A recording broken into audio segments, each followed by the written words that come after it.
Wiggle, wiggle, wiggle. Oh. Wiggle, wiggle, wiggle, wiggle, wiggle. Yeah. Oh, Yeah. wait, Ready to experience the horrors, my lads? Yes. The horrors come for all of us, Ed Boy. Yay! Yeah! Equal opportunity horrors. Yippee! Everything will hurt. Yay! All right. Ari, did you get the link? Roll 20 link? Yes. I will go look for it. Where is? It was posted in general, not the general it's supposed to be in, but the general. The general. List. Yep, found it. Thank you. You're welcome. Okay. Oh, what a lovely banner. Thank you. Bree made it very pretty. I made it myself. Yeah. Yeah. Your own two tiny hands? Yes. These hands of mine. Okay. Also, by the way, if anyone ends up, because I know I have one for Isaac, but if anyone ends up making houses or anything for their characters, let me know. I will add it. Because Tori went ham and made something in Sims.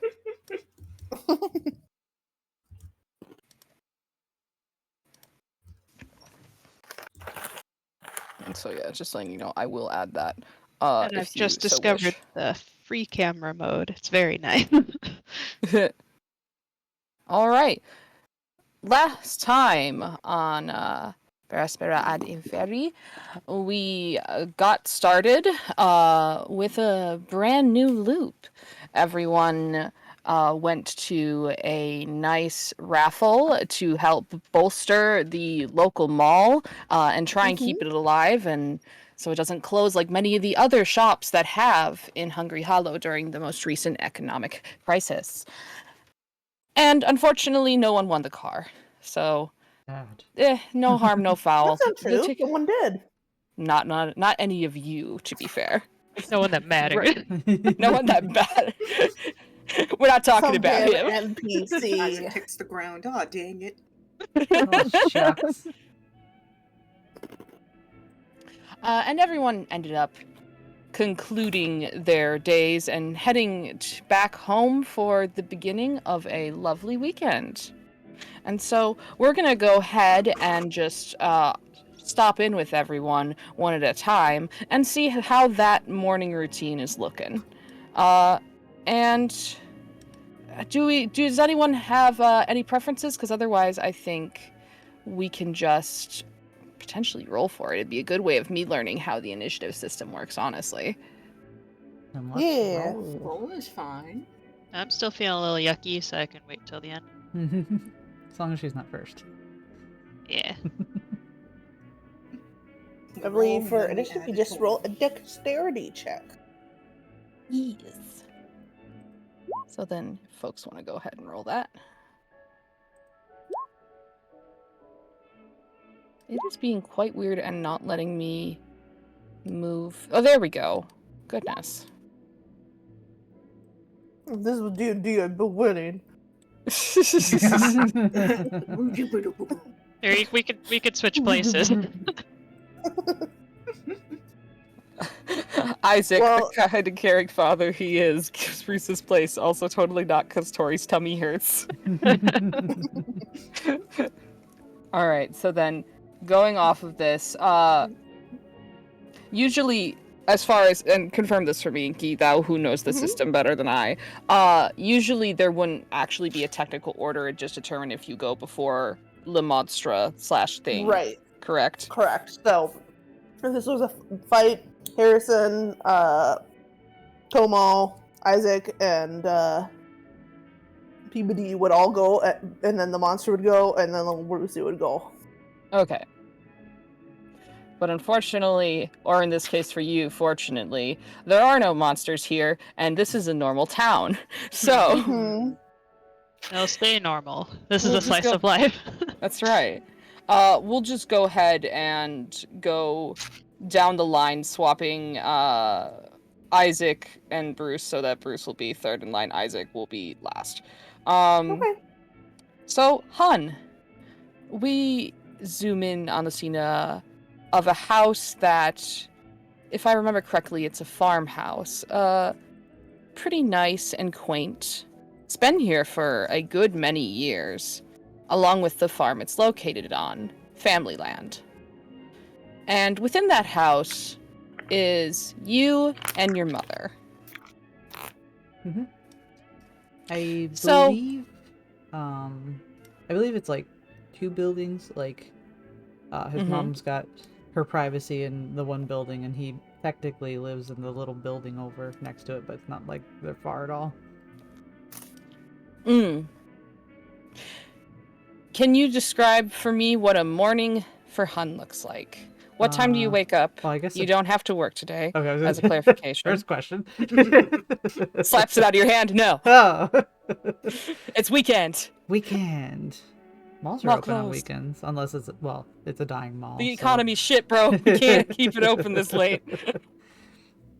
Oh, if he's not working, he does not sleep in because he's a morning person.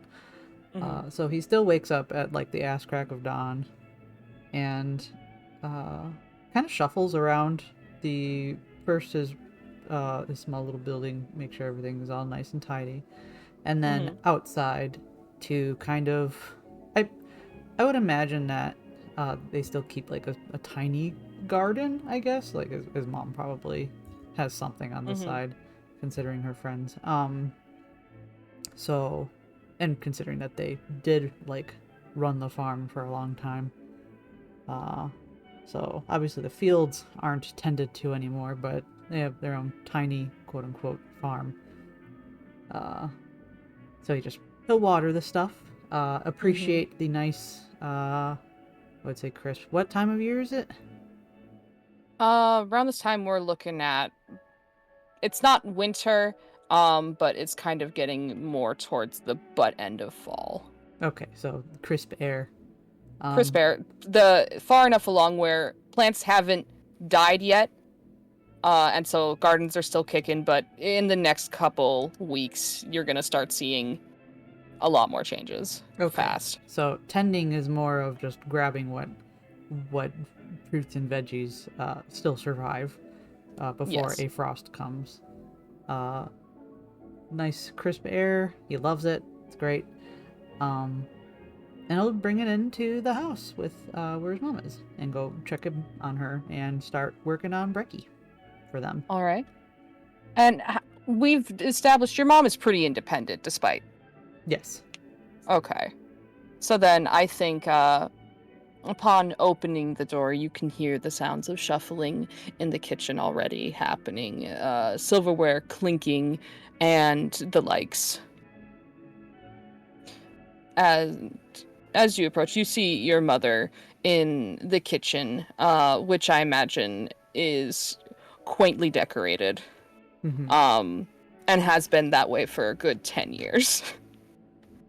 And your mother is in the process of setting the table with 2 plates, a fork, and a butter knife, and a spoon. She has no idea what's being made today, so she's planning for all of it.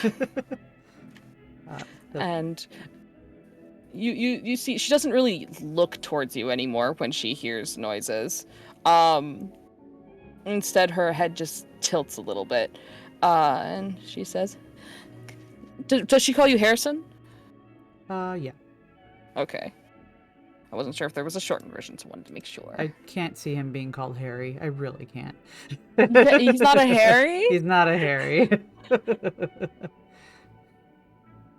Okay. Morning, So Mum. then she... Morning, Harrison. How did you sleep? Pretty nice. Had the window cracked open. Good weather. Oh, yes, we only have it for so long. I'm glad that it's sticking around, though, because once it starts, the false winter starts, and it's going to pretend that it's warmer than it is for, give or take, a month. Shuffle, shuffle. She has comfy little slippers on. Yes, good. I imagine they have like little animals on them, or it is an animal. It is an animal. It's a horse. Nice. Little brown horsies. Um, And at where the toe is where like there's the little stuffed head, and so its little mane kind of wiggles around, a little yarn attached to it. Fantastic. Brought in some of the tomatoes. Saved them. Oh, good. How many are there? We got 12 here. Oh, bring them over. Let's give them a feel. Okay, bring him over, and I kind of imagine, he is not wearing his hat because he is currently holding his hat, which has the tomatoes and some of the other veggies he's collected in it. Mm-hmm. So he comes over and he will present the tomatoes and the probably cucumbers or something. He has one squash that he's already set aside because it's too heavy. She reaches and like cups the hat and holds it to her chest, and you can see one by one she kind of picks up tomato, feels it, kind of turns it over in her palm, puts it on the table. Another one, turns it over, puts it in her palm. Another one that you see has still a bit green to it, but if you left it out there, it probably wouldn't have made it. And you hear her kind of tisk a little bit, and she puts it away from the others. Has to ripen. It's not ready yet. Want me to start cooking them? These ones you can. And she taps the table next to the ripe ones that she has placed down. Right. He'll pick them up and he'll shuffle his way over to the traditional pan area that he cooks. And he will start making things. And she sits down. And you can hear the wooden creak of the chair as she does so. Do you have any plans for today? Nothing much. I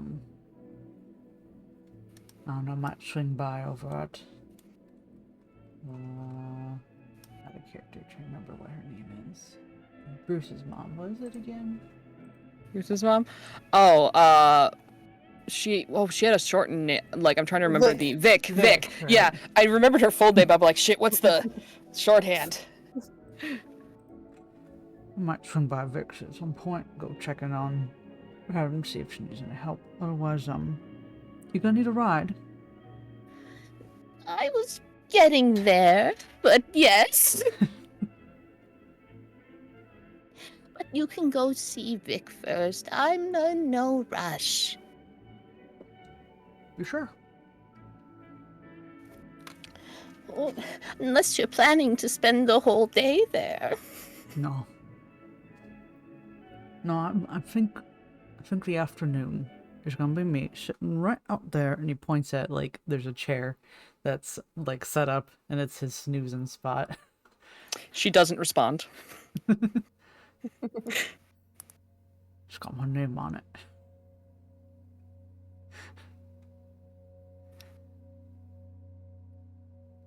Anyway, you want omelets? We got egg.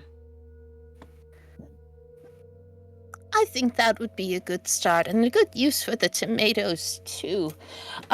Did you check if we have any green onions? Those would go so good with it. I think I saw some of them out there. I can go back out and check. And she waves her hand at you. Go. Okay. That's how I was doing, and it's cooking. Okay, you hear it sizzling, and he starts backing I out. know what it sounds like when it needs to be tossed, Harrison. Out! I'm going. And he's out. You're out and you You're get... so delightfully domestic. You once again get that nice crisp morning air right before it gets a little too cold and a little too biting. It's almost at the perfect time of the season. He knows that the green onion is going to be perfect. You head over there. And as you do, can you go ahead and roll a 6-sided for me? Ooh, 6-sided.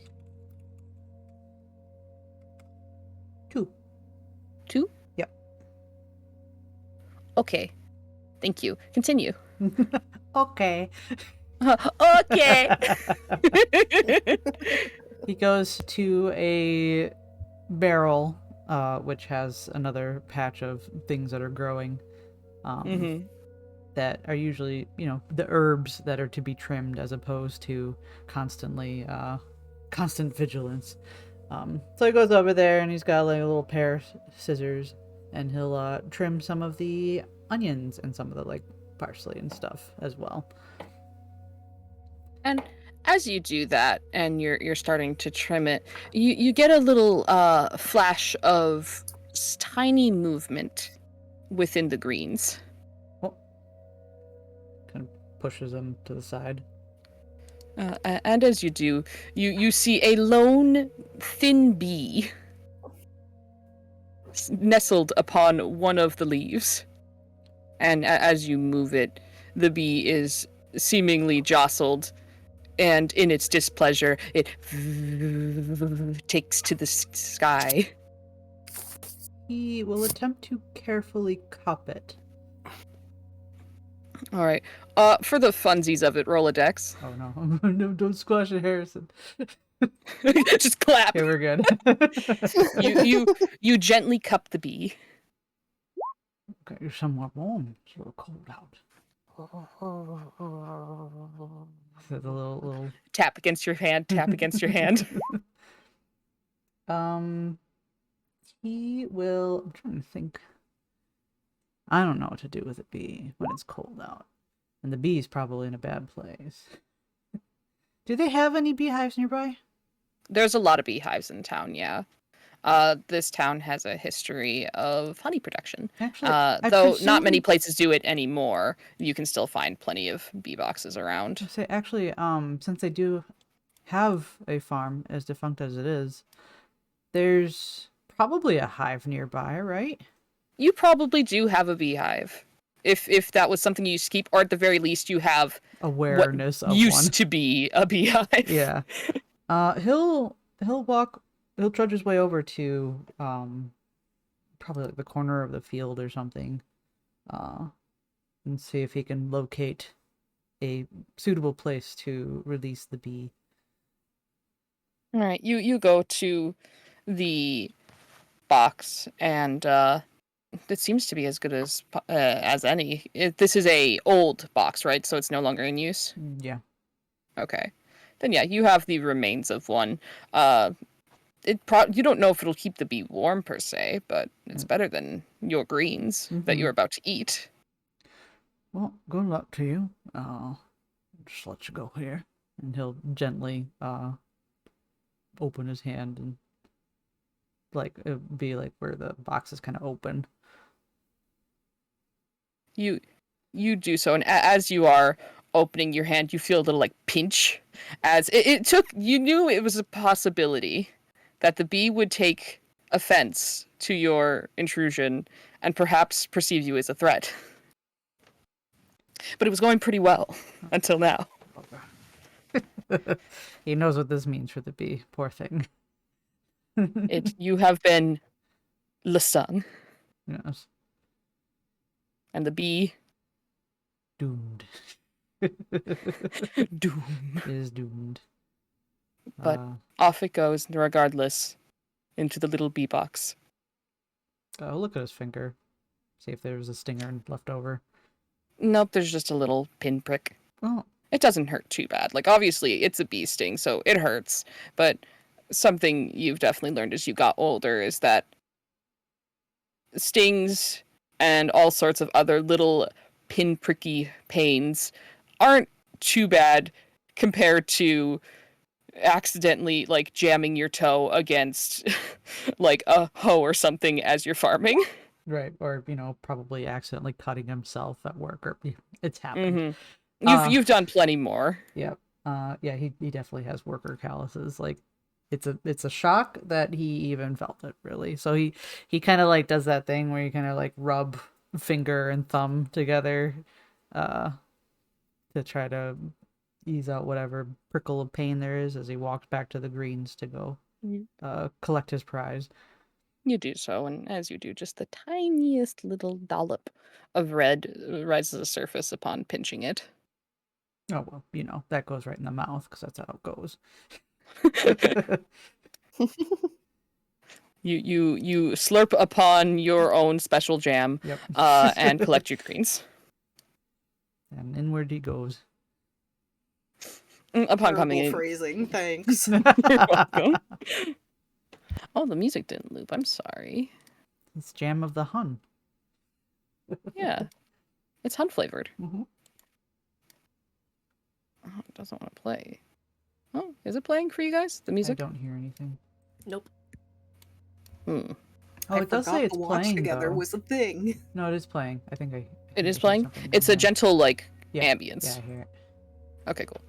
It should be set to Yep. loop now. Apologies for that. There we go. And upon returning inside, you see your mother has taken her place in front of the stove, and she has a spatula. And it seems like she has flipped the omelet at least once already. Mm-hmm. It's looking pretty good. It's looking pretty good. It smells good in here, that's for sure. He'll move over to the sink and start washing off the greens that will be used. This one is going to be without it. It was already down, and I didn't want to let it burn. Flip. Right, that's fine. I can take it. We could always just split it in half and then split the other half. Wait, yeah. Combine our forces. Flip. Do you have salt over there, Harrison? Yeah, I think it's so. And he reaches over and slides it over. She catches it against her palm and then will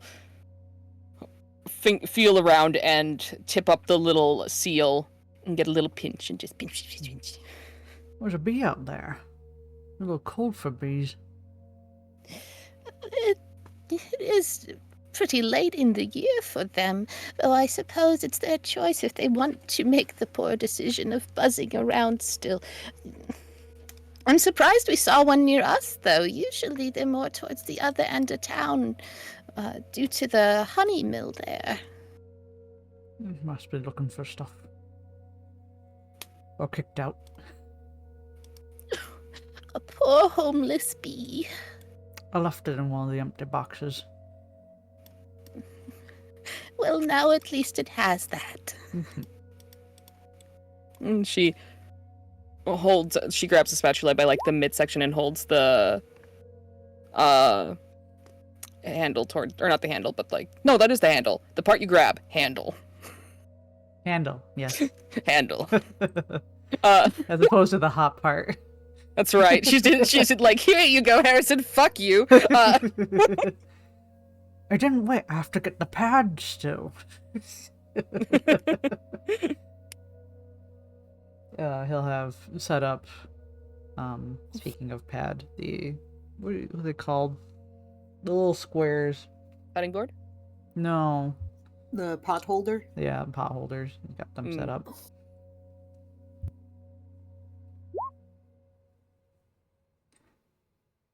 And he said that I have to get the pad still. No, that's if she was offering the hot part. Oh, no, she is not. You said she offered the handle? Yeah. Okay. He's to finish it, yes? Mm-hmm. Okay. Your mother will take over duties whenever you step out, but if it's something you started, generally she will let you finish it. Yeah. He'll slide back into place and will finish making the omelets. And with that, the omelets are completed. They smell wonderful. You end up having one with tomatoes in it, and then another with the tomatoes and the green onions, and they split in half so that both of you have a half of each, as is true equality in this American culture. We Brits embracing Yeah, American exactly. culture. Exactly. And you find yourself at the table, just munching away. Well, then after this, once we are done, you should hurry along off to Vic's. All right. You may pick anything up. We could probably, maybe stop by the general store and see if you could get some white bread. We have wheat right now, and it's not my favorite. Bread. He pulls out a little post-it and jots down what bread. Anything else? Well, we're running low on butter. I'm supposed to get butter. And like that, what started as a small list, you watch as item by item as you realize, oh, we could use that. Actually, we need that. What about that? There's now a proper trip to the general store. Yep. And placed upon this paper of yours. Once he's done tallying, right, you look good. Anything else?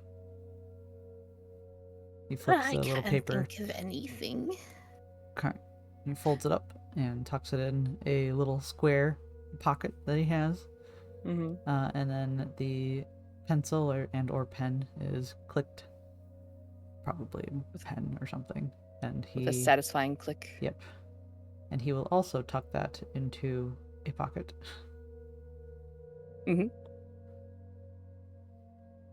Right. And he's just gonna sit for a little bit. Like, just to let everything settle first. Because he doesn't have to move. And that's nice. Yep, and there's no rush either, which is nice. So there's plenty of time. He gets a toothpick. You get a toothpick. You make yourself so much more old man coded than you started. Yep. And eventually you do end up heading out the door. And with that, we're going to go ahead and pan over the town to a different household. One that's more towards the tree line and has significantly less farming going on. Ren,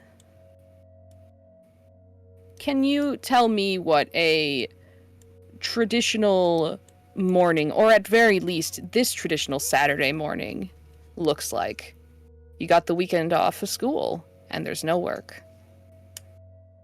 I imagine he still gets up, like, kind of early. Not, like, ass crack of dawn early, but early enough. Just because his... I imagine Hellings is a very big, like... gotta get up early kind of guy.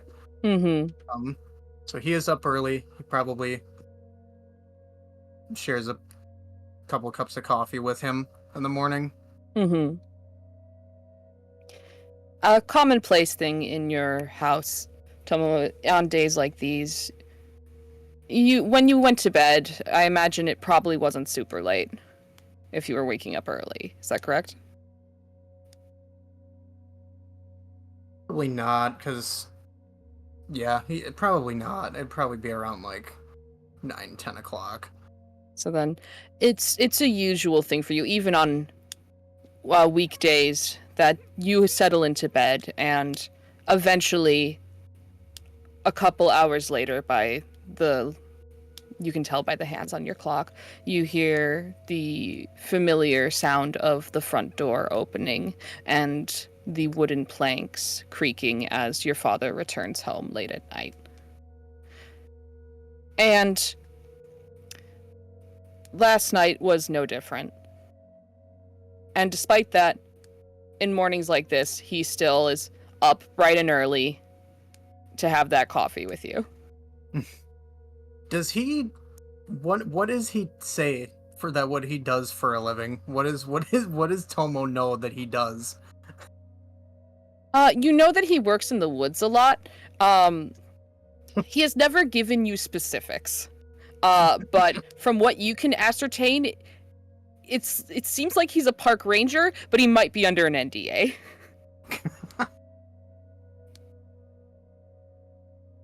So he's never actually, like, said, I am this, I do this, or just like, I just work in the woods. You know he works in the woods. You know that he works with an axe. But no, he has never given you specifics. As early on, he taught you that this was a good lesson in learning to not shove your nose in other people's business. Then he wouldn't ask then, because he actually respects his father. Damn it. You recall him being like, "It's good to have a healthy curiosity, son, but not everything needs to be asked about." Fuck. He respects it. I don't. I want to know I what don't. he does. I want to know what he does.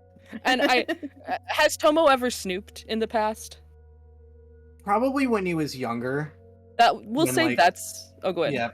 Yeah, probably when he was younger, and that's when, like, I imagine he really started, like, shoving that lesson at him. We will say though, that is the time in which you are pretty sure you figured out what your dad's super secret job was, because you had found some documents, you know, with detailing kind of the local fauna and flora and topographic maps and things like that, as well as what seemed to be the contact number for the local or more of regional ranger services.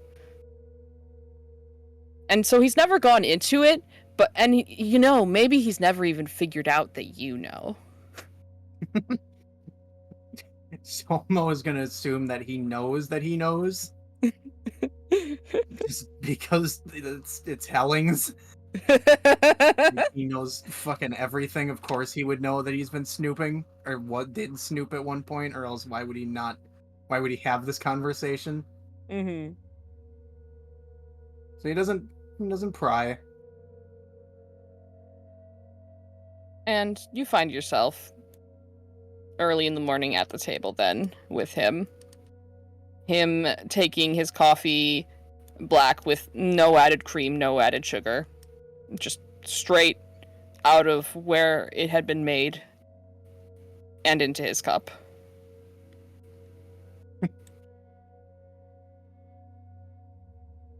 Tomo.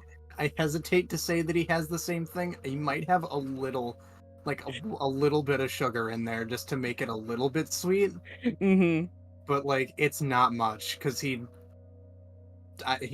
really does not want a lot in there. Mm-hmm. And he sits. And I imagine it's like you two are at the two ends of the table, you know? Yeah. The far distance between. Like is it one of those long tables? Of course it is. Oh my god, yeah. Like, it's not absurdly long, but it is like you have more chairs than is necessary.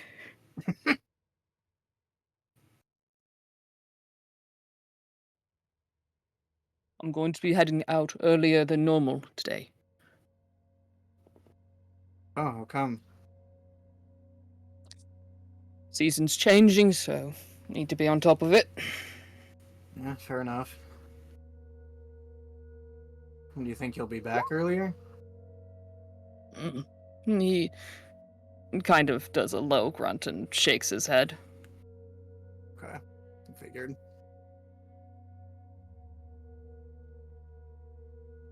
But you know the procedure if you need anything. He gestures towards the wall where you have a home phone mounted on the wall. One of the good old ones, you know the ones. Oh. And next to it is a paper with a list of phone numbers. And it's in hierarchical order of who you should call in case of an emergency. For just for my knowledge, what is on that list? Okay, who is the hierarchy? Yeah, because I'm sure Tomo by now would absolutely know like the hierarchy, because this is not his first time being left alone in the house. Mm-hmm. Okay, then we will say it's also separated into like categories. Oh my god. so that it's not just here's a one size fits all thing. Sometimes you need an adult, and sometimes there is a more specific need for adult versus the house is burning down, or I can't, like, I need a ride to school. So for non-emergencies, Hun's number is on there. For emergencies, I heard a boop. Oh, there we go. But yeah, Hun's number is on there for emergencies. It has probably been on there for a long fucking time. Then non-emergency or emergency? Non-emergency. Ah, okay. And then on there for emergencies, is, let me go ahead and get the name for you because you actually technically get to have this early. It's the local super secret AU It's- Guardians. Where is it? Oh, I'm on the wrong fucking document. I'm like, wow, it's really well hidden.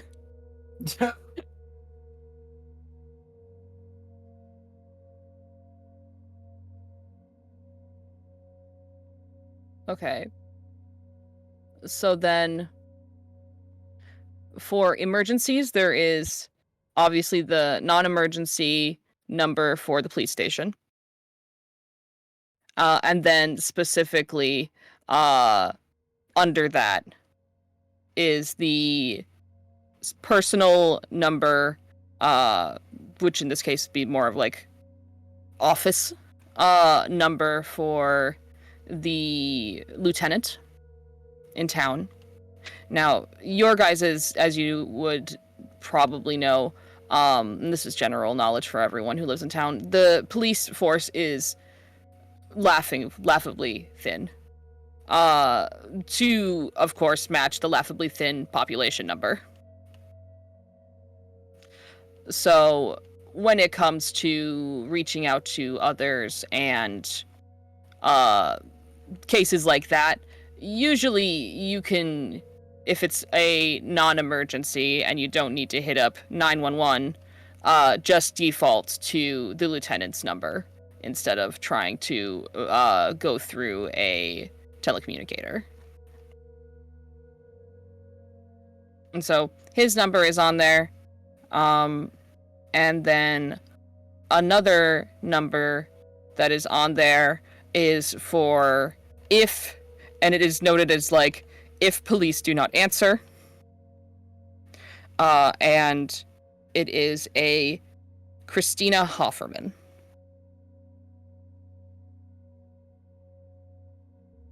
And this is all non-emergency? This is the police has the non-emergency number if there is like a non-pressing issue, and then emergency number if there is a pressing issue, and then under emergency number if the police do not answer is Christina Hofferman. Okay.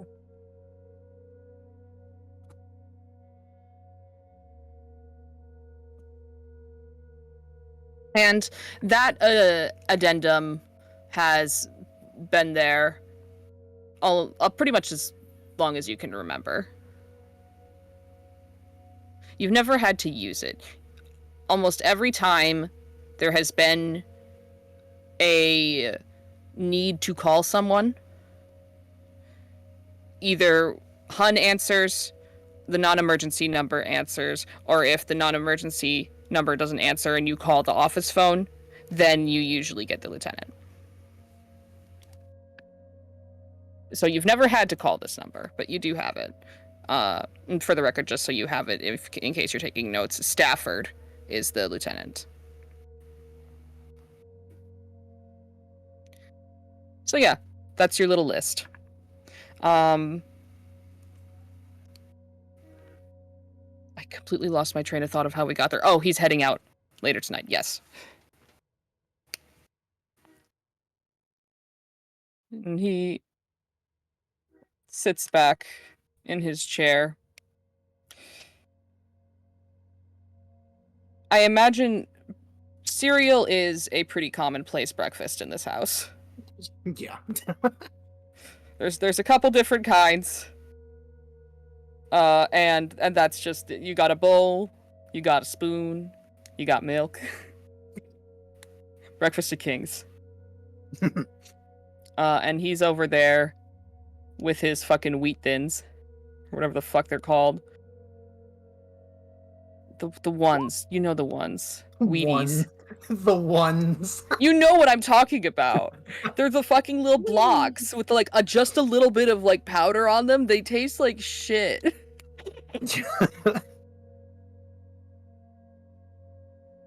Yeah. But he insists it's good fiber. What is your breakfast meal? What is your bowl full of champions? It is almost certainly like a non-sugary cereal. Mm-hmm. I'm just like 100% like no sugar. Might be like a honey nut Cheerio thing or something. You got the Cheerios. The honey makes it so that there's a little bit of sparkle in your life, so that it's not all bleak and dire as being a 17-year-old Cheerio kid would be. And you both are sitting, and there's the occasional clink of spoon against ceramic bowl, between the other occasional dispersed sound of ceramic cup being placed onto wooden table. And it's quiet.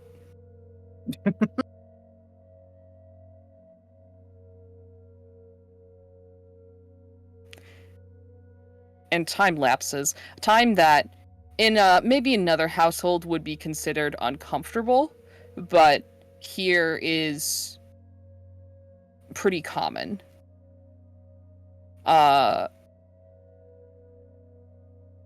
eventually, your father speaks up as he puts down his spoon and he says,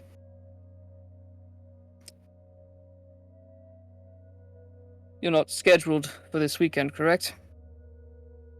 No, mall's closed. What is your homework situation? I have a few things to do, but it shouldn't take me the whole weekend. Should be able to get it done. What sort Pretty of quick. things? He says with the critical look of a father who's like, "You're doing your homework, boy." He'll list off like the 2 or 3 assignments he got that like he actually kind of needed to bring home that he couldn't just do in like a study hall. Mm-hmm. And he seems satisfied with this answer. All right.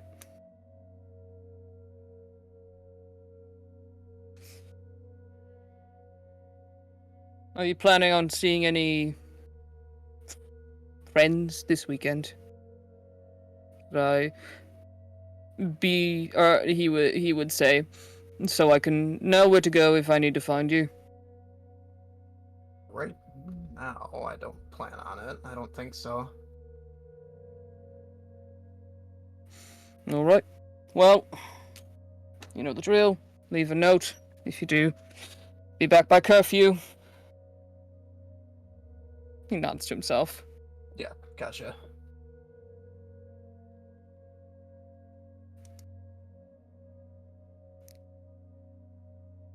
And then the ceramic clink resumes. Fucking, like, What? Oh wait, were you saying something? Just the fucking like uncomfortable silence of the Hellings household. Yeah. It's very appropriate. it's steepled in stoicism. Real Helling. And you finish your breakfasts. And Hellings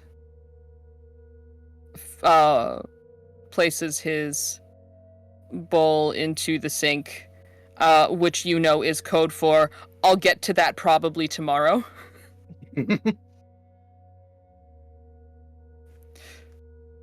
And he makes his way to his office. He does have a home office on the first floor.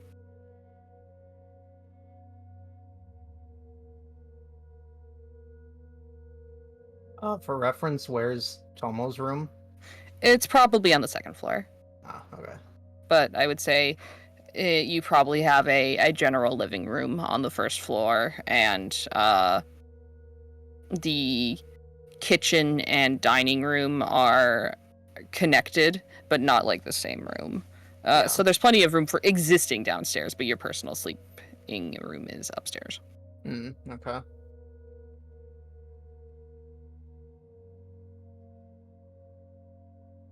Then he will probably.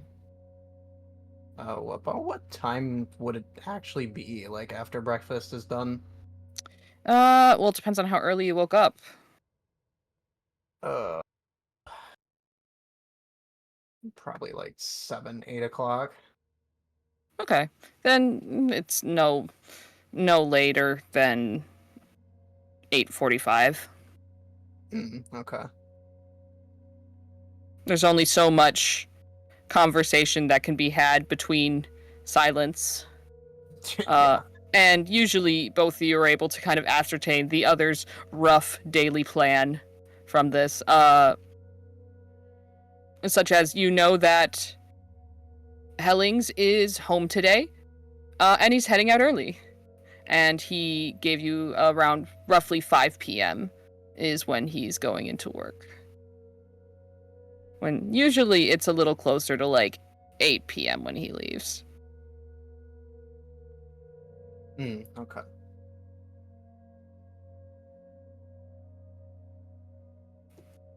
Then we will probably, because I imagine Hellings would probably want him to do this, he will probably go get started on his homework just to say like, I'm doing it, but he won't let you finish it. Like he'll get most of it done. And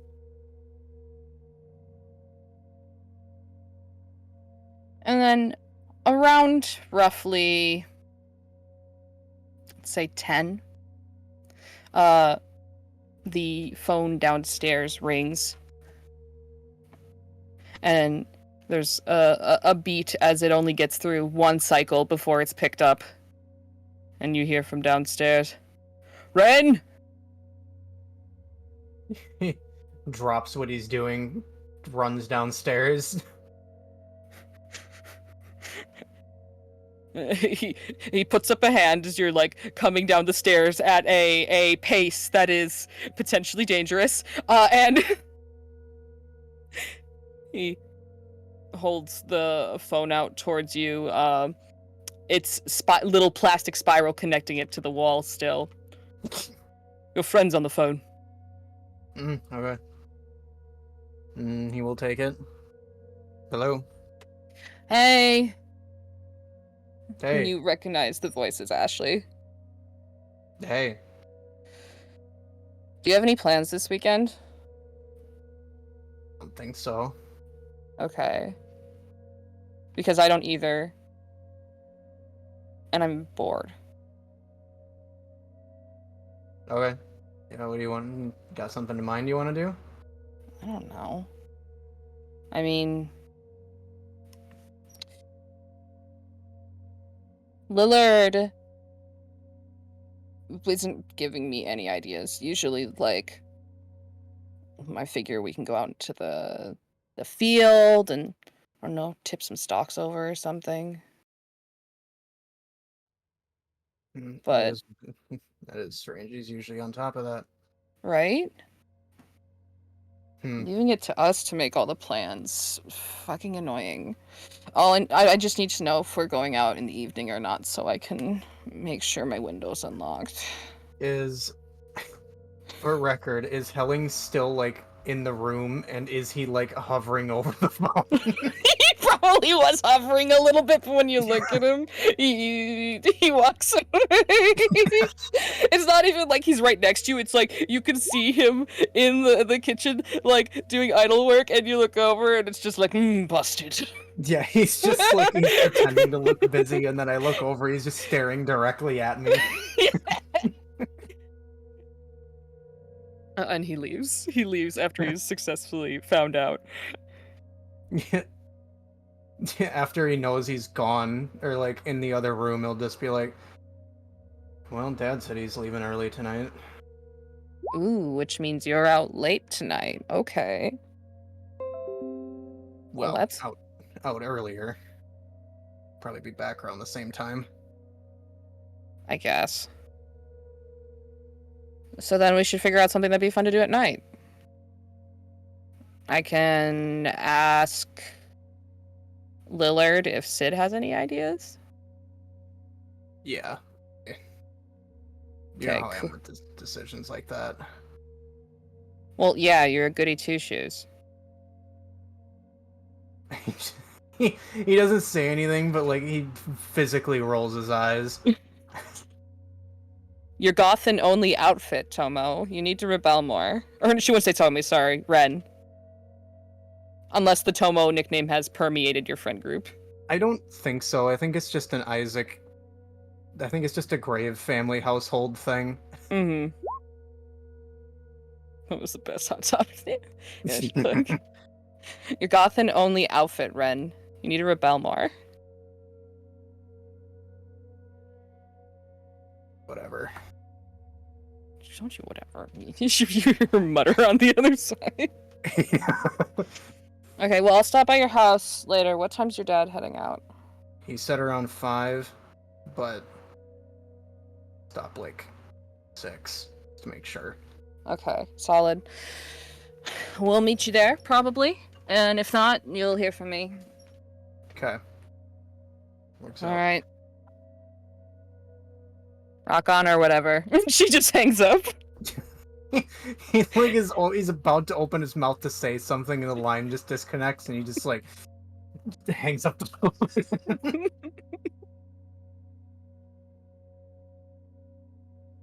phone. And with that, we'll go ahead and go down the line. I believe this is where we find Bruce after a swap has occurred. And so the camera pans out in a way and up towards the northern side of town, right next to the bakery. No, that's your mother. Where are you, Bruce? Nope, right next to the police station. Let's go! Ooh, I'm huge. Where Bruce is. Would you like to shrink? Me. Yeah, Yes, let me please. try. There you go, little buddy. Thank you. You might be a little too small now. There you go.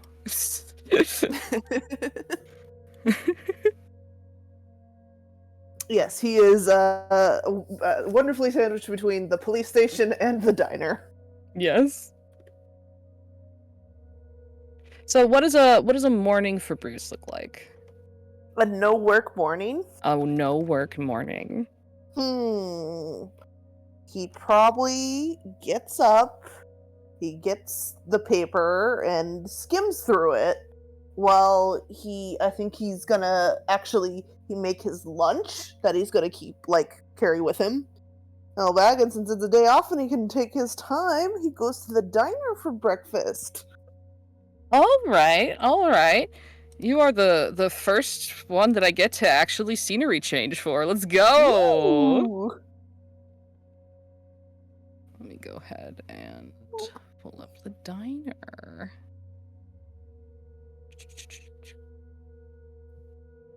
And he's got a little pager, because if something goes horribly wrong at the ball, he can be Mhm. paged. You're 'Cause always this is ready. 1994, and cell phones. Not a thing. Not a Starting thing. to be a thing, but very expensive. Right. You have the belt holster for it. Yeah, he's got the little belt holster. for Oh his my pager. god. He has a little beeper. Yeah. That's phenomenal. Around what time would you be heading to the diner?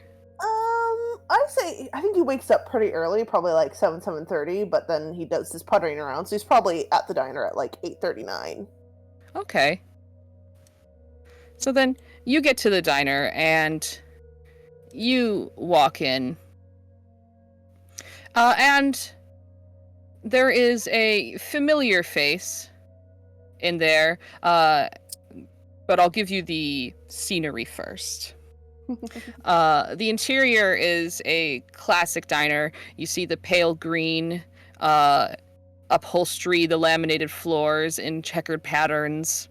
There's a curved red counter, and everything, as far as seating goes, is incredibly plastic. And on the far end, beyond the main counter, there is a window that goes into the kitchen.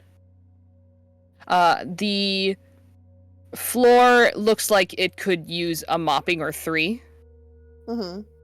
And there is a pile of old orders that are just kind of pushed to the side near the back window. So it's over time you've noticed the clutter has kind of been adding up a little bit, but it's still the same diner that you've gone to for a good many years. Since he was a kid, probably. Yep. And so you go ahead and enter there, and then let me go ahead and grab something super quick too. Do-do-do. Do-do-do. Okay. So then, clad in a green apron, your good friend Shelby greets you. And I can actually reveal her. Yay. Oh. Morning, Bruce. Hey, Shelby, how's it going? He's immediately looking at that black eye, but he's not saying anything about it.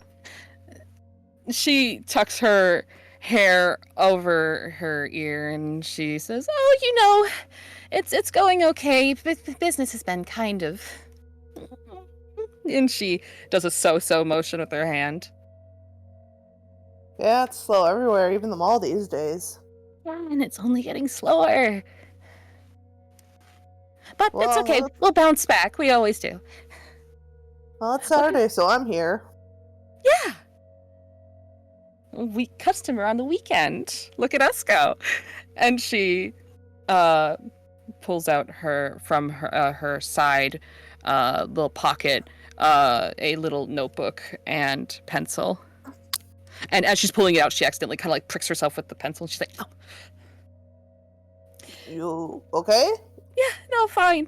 Sorry, it's sharp." And she kind of showed, like, as if to show you, look, it's a pencil. What can I get for you?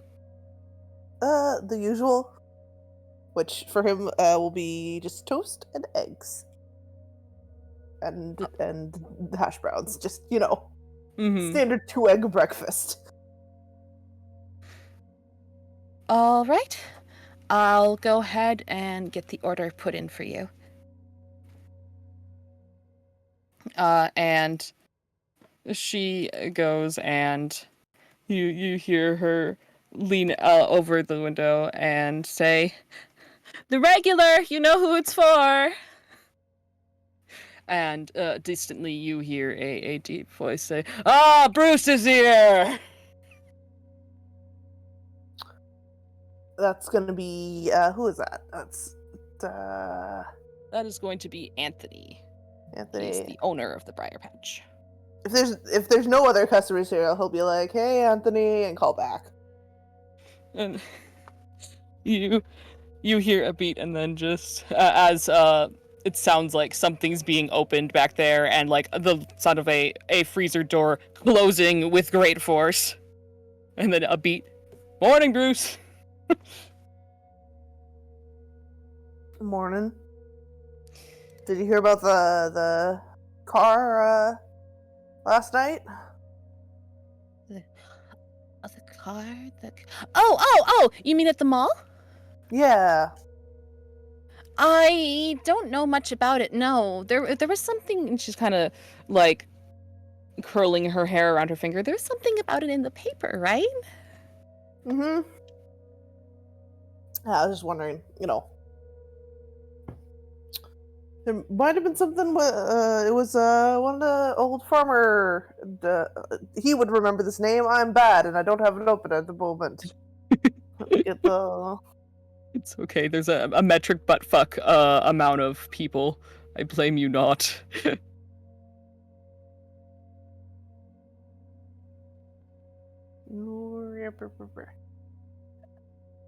The Blossoms, right?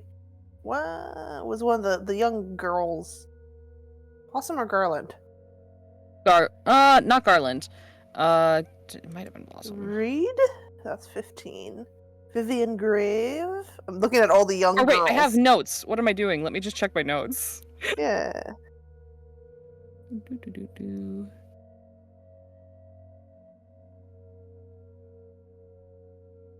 Yeah, she put her dad's name in. Which girl? Norman Humphrey was the winner. Humphrey. Yeah, the Humphreys won it. Apparently. Oh really? Well, that's gonna be good for Norman. He's always raising the girls by himself. I think to be able to kind of take them around and give them a little luxury wouldn't be a bad thing. Yeah. Oh, that's exciting. That's exciting. She claps her hands together. Did you enter? Oh no, I mean, it would look bad if an employee won anyways. Why? Plus, well, people could talk about it. It's just, I think, I live within walking distance of the diner and the mall and the town. Where else would I be going?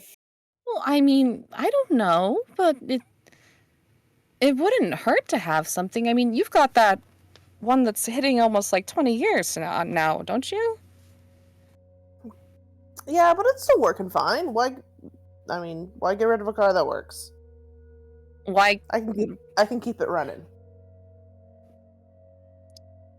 She ticks her tongue and smiles, and then goes to put her notepad back in her pocket and whiffs it, and it just goes on the floor, and she just kind of looks at it and just kind of a little You okay there? Yeah, just typical clumsy me. Gravity is getting to me recently. Is that how, gestures at his own eye? She does like a embarrassed like squint, and then seems to immediately regret doing that. And, yeah. May I do a roll to see if she's like telling the truth or something else is going on? Yeah, you can go ahead. Would that be a control? Yeah. No. Nice. You're looking her over. Bruce, you've known Shelly for a long fucking time. And you know that she's kind of a klutz. She kind of always has been a klutz. But she hasn't, she's not a unredeemable klutz, is the thing, right? Right. So this is a bit out of the usual. It isn't uncommon for her to have, occasionally a patch on her elbow, or maybe, if she's helping in the kitchen, maybe she ends up having, one of those, chef, bandages or something. Her ability to coordinate her hands with her body and her brain has always been a struggle. That said, it's not just her eye, and I'll go ahead and give you the full picture here as I was working on grabbing it between things. As you see, she's got band-aids, scratches, and even like her arm is bandaged up. It looks like she's had a rough fucking night. Right. And I'll say- some of these you can tell, like, I'll give you with your success. You know she's at least not lying about some of these, because they have kind of been popping up throughout the week, and they're in varying stages of healing. He says, get a good story out of it at least? Well, and she pats her wrist and she says, this one I hit when I was going out and I accidentally hit it on the door frame. And then she taps her 2 fingers. These ones I was helping in the kitchen and pats her arm. This one was when I accidentally bumped into Loretta and fell and I hit the pavement. They're not really good stories, actually. They're just kind of collections. It's nothing, Bruce, really. Be careful, I guess. Yeah. Take Yeah, it easy. I'll do my best. Will do. Just need to wait until an off day, you know? Or an on day, I guess. Well, I mean, you know, one where I'm not working so I can stay in my house. But let's talk about something else. Okay, yeah. Did you Did you hear about Finn and Igby?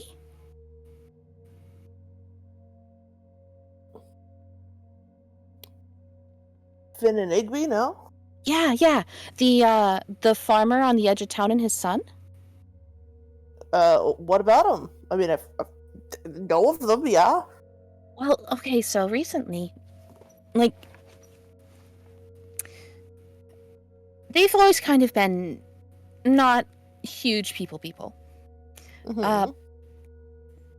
But I've barely seen them recently. They used to come in, I would say, at least once a week, but we haven't seen them much anymore. And so I figured I would ask if anyone's noticed anything. And the Humphreys, and she points at you, it's coming back around, said that the farm's been falling apart over there. Yeah, all its crops rotted last year, right? Oh, yeah. And it's still going that way. And I mean, it's not just the crops, though. Like, their house, too. It's like, what keeps happening? Has anyone seen around? Yeah, no, they've been seen. I don't know what... They're making themselves busy with something, not bathing, though. That's definitely a thing I've heard. Oh, maybe someone are like people complaining? I guess. I mean, it's their house. I guess they can let it fall apart if they want. It's their land, their crops, their house. So there's not really anything anyone can do. I mean, I guess you could call a wellness check. But I mean, that requires talking to Stafford. And I mean, you know, he doesn't do a lot, so. I mean, yeah. I guess if I see him, I can mention it, but like, he shrugs. He's a very vocal guy, as you can tell with his. It's why you have plenty talkative friends. They do it for you. Yes. I mean, he's right over there, but she shrugs. It's just not feels like I'm getting in other people's business if I did something. Did someone tell you off? Yeah. He gives a little bit of a story. He's like, well, I mean, if something really is wrong, it's a good thing if someone speaks up. Yeah, that's what I think. We're such a small community. I mean, it's important to stay together and help each other. Maybe they'll need some handiwork. Maybe I can pick up a couple extra bucks. Ooh, that'd be good. Might not hurt to stop on by at some point. Yeah. But maybe not on your off day. Spend your day doing something you want to do. Well, I can't pick up extra money on my on days. That's when I pick up my regular money. Well, yeah, but your regular money doesn't last all day. No. Well, that's pretty long. Though, speaking of off days, I was thinking of seeing if there's any new videos at the rental place and maybe watch them tonight. Ooh, that'd be fun. Yeah. Just gonna see if yeah, if anyone was interested. Oh, I'd like to. I'm on shift pretty much all day today though, and tomorrow.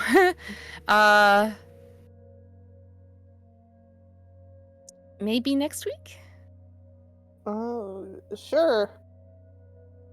Do you how if you're okay with that? I don't want to stop you from, No, it's okay. It was like maybe you can ask Kenza. Well, I was, yes. I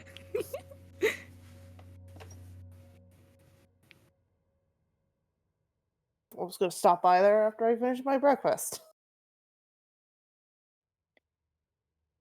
Well, I'm sure she'd be happy to see you. I think she's on shift today, right? Mm-hmm.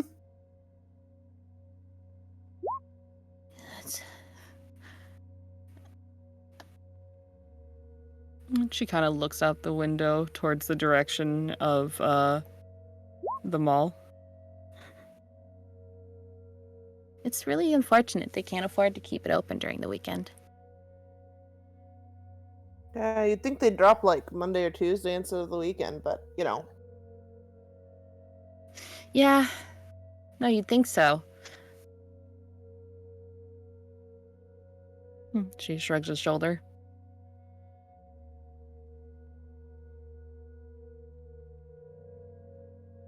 And you hear a ding as the kitchen bell is rung. She says, "That's your food." And Great. she goes and picks up the plate and brings it over and places it down. And you had gotten, what was it, hash browns, toast. Hash brown, toast, eggs. Yeah. And eggs. And your egg is, it looks like you got a soft-boiled egg.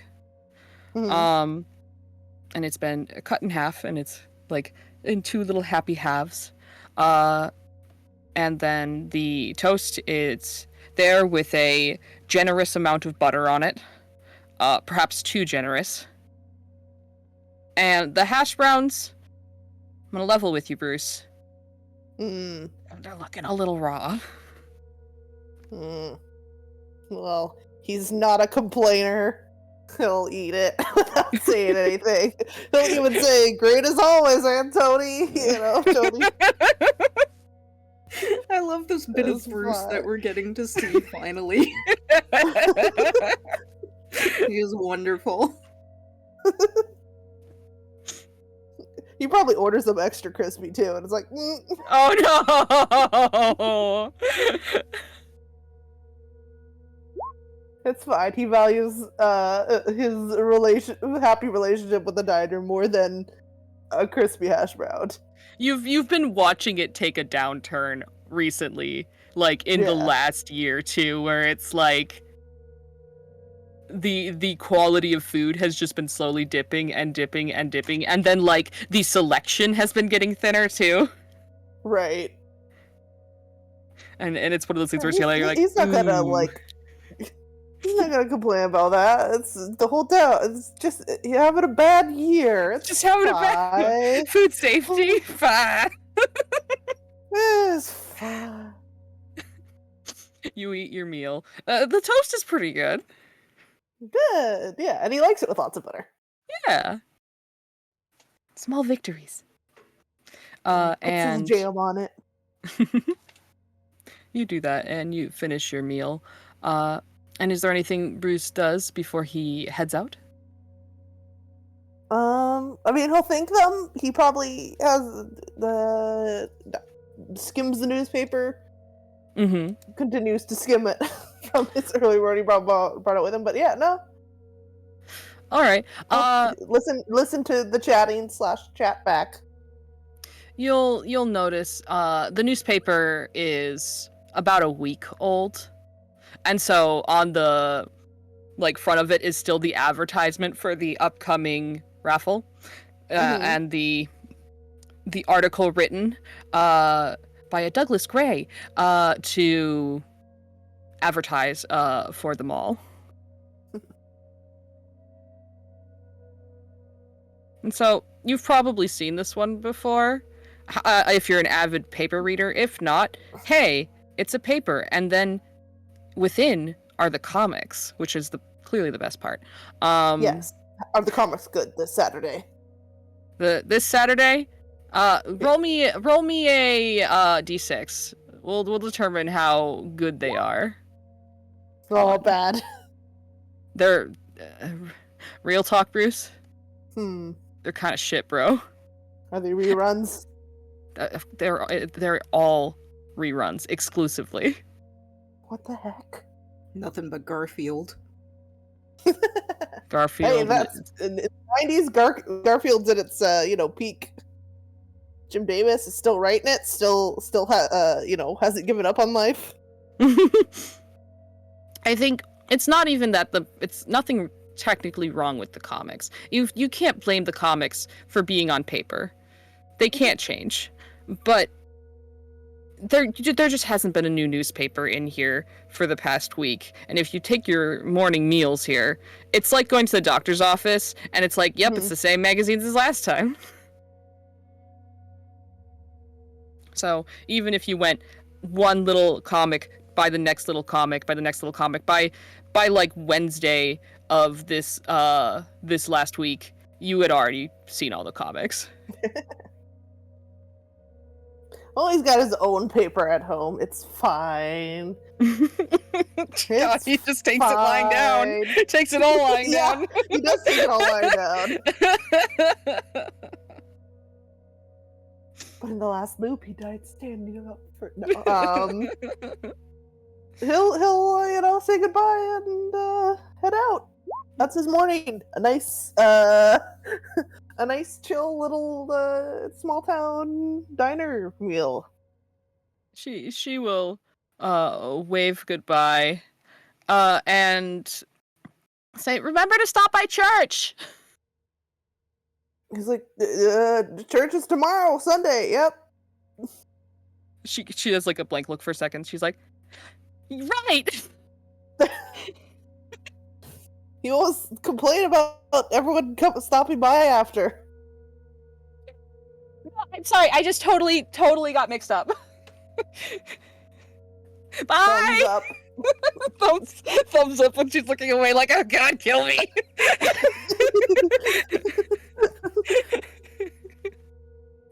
And yeah, I'm sure Bruce comes with an after church group too. To the diner. And, yeah. Mm-hmm. And every restaurant person who's ever worked always complains about the after church crowd. So I imagine it's not different here. It's not her favorite, especially being the last remaining waitress. Yeah. And with that, oh, someone left. Who? Was it a spectator? Are we good? Do we have everyone? I think Con's been in and out. I think she's having Oh. internet problems. Oh, I see. With that, we move on to... Actually, you know what? No, let's leave that one to last. Hey, Isaac! That tracks it. That'll be funny. Peabody's having a perfectly normal day. Absolutely, nothing's wrong. Unless, ooh, what's funnier though? Is it funnier to do Peabody panicking and then Isaac having just a baller morning? I think. How you feeling, Tori? How's the tummy? Peabody last. I could do. Peabody sounds like he'd be good last. Okay, got it. Great. This is gonna be great. But right now, it's grave. Welcome to Isaac's house. And you can You put it all in one layer. Yeah, I did. And you can go ahead and drag yourself on as well. Hey, And I'll make sure that you're not smaller than your children. I'm a big boy. 1 second. You must be a bigger boy. There you go. There you go, sport. All right. Isaac, what time do you wake up and what does that morning routine look like? That is a good question. I imagine all the kids are up before him. Okay. And it is probably the sound of whatever the kids are up to that wakes him up. Okay, so then you wake up to the absolute beautiful sound, totally normal and not infuriating, of high-pitched child arguing. Oh, fuck. Kind of blinks awake in his bed, which is probably in shambles. And will do his morning routine of rolling out of it. You roll out of your what is it, like a queen? You strike me Yeah. as a queen guy. Yeah, queen. Queen of my castle. which is not a flesh castle this go around, unless No flesh castles. and yeah, you hear the sound of a high-pitched voice and a slightly lower-pitched, but still definitely neither of your sons. And you can recognize the two as both Vivian and Kay. Alright, yeah, so he's gonna head over there. He'll do the actual morning prep later. Okay. Immediately out of stepping out of his bedroom, he's gonna look for any signs that Laura stayed the night. You look around and you do not see signs that Laura has stayed the night. Though, Alright, so based on your slumber parties. experience, usually once weekend starts up, there is a higher chance of seeing her. Alright. It's Saturday, yes? It is Saturday. Gotcha. Alright, he will locate the sounds of the arguing. Dad said I could! Dad said I could have it! No, he didn't! No one can have Twinkies for breakfast. What I say? She looks over. And you see that Kay is like halfway draped across the table with an arm like put out towards Vivian, who has leaned back and is holding above her head at maximum length of arm a Twinkie. I'm trying to have Twinkies for breakfast again, hon. She looks at you. No?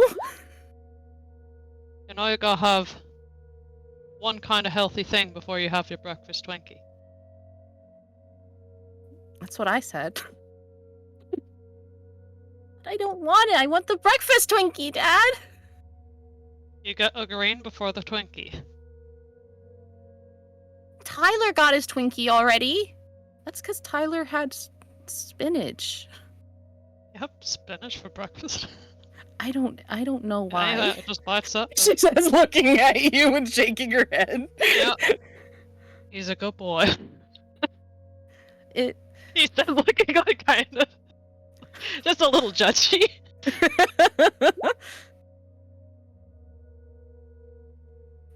I think she shakes her head. She stops. Vivian stops trying to find reason behind it. It's because he knows that it's the fastest way to do it. Even if it's raw, count it as green, so... Well, here, tell you what. And he kind of like holds out his hand for the Twinkies. Vivian will hold the Twinkie out towards you. All right, yeah, But he she's takes keeping it. the one in her other hand. I've had Yeah, my well- thing already. Oh, you can have it. Or how about this? Well, Ty's already had his Twinkie, hasn't he? Nods. Oh, you kids get your greens. You have your Twinkies. And I'll go make us some eggy breads. You get your double sweets this Saturday. Are you willing to make our greens too? Yeah, sure, I can do something like that. Yes. Alright. I'm gonna cook. Viv, did you already start the kettle, or should I do that? Kettle's on. Alright. He will do a breakfast. How skilled in the art of breakfast are you? It's not mastercraft, that's for sure. He's been trying to get better, but it's also like... I wouldn't say it's bland. Maybe it's a little too sugary. Okay. Let's have you do I was split between a dex or a control over your food, but I think he's great at the tea. Which I already determined. Like he opens with a black tea for himself, and then like an uncaffeinated herbal for Viv. Mm-hmm. And she takes it and she enjoys it. You can see she already has a cup in front of her. Ah, yeah. On end, and as responsible as Viv always is, with a little coaster under it. It's lovely. Go ahead and roll whichever stat is better. Yeah. So for actual cooking, I guess we'll see. Oh no. So what were you trying to make? So it's eggy bread, which is English French toast.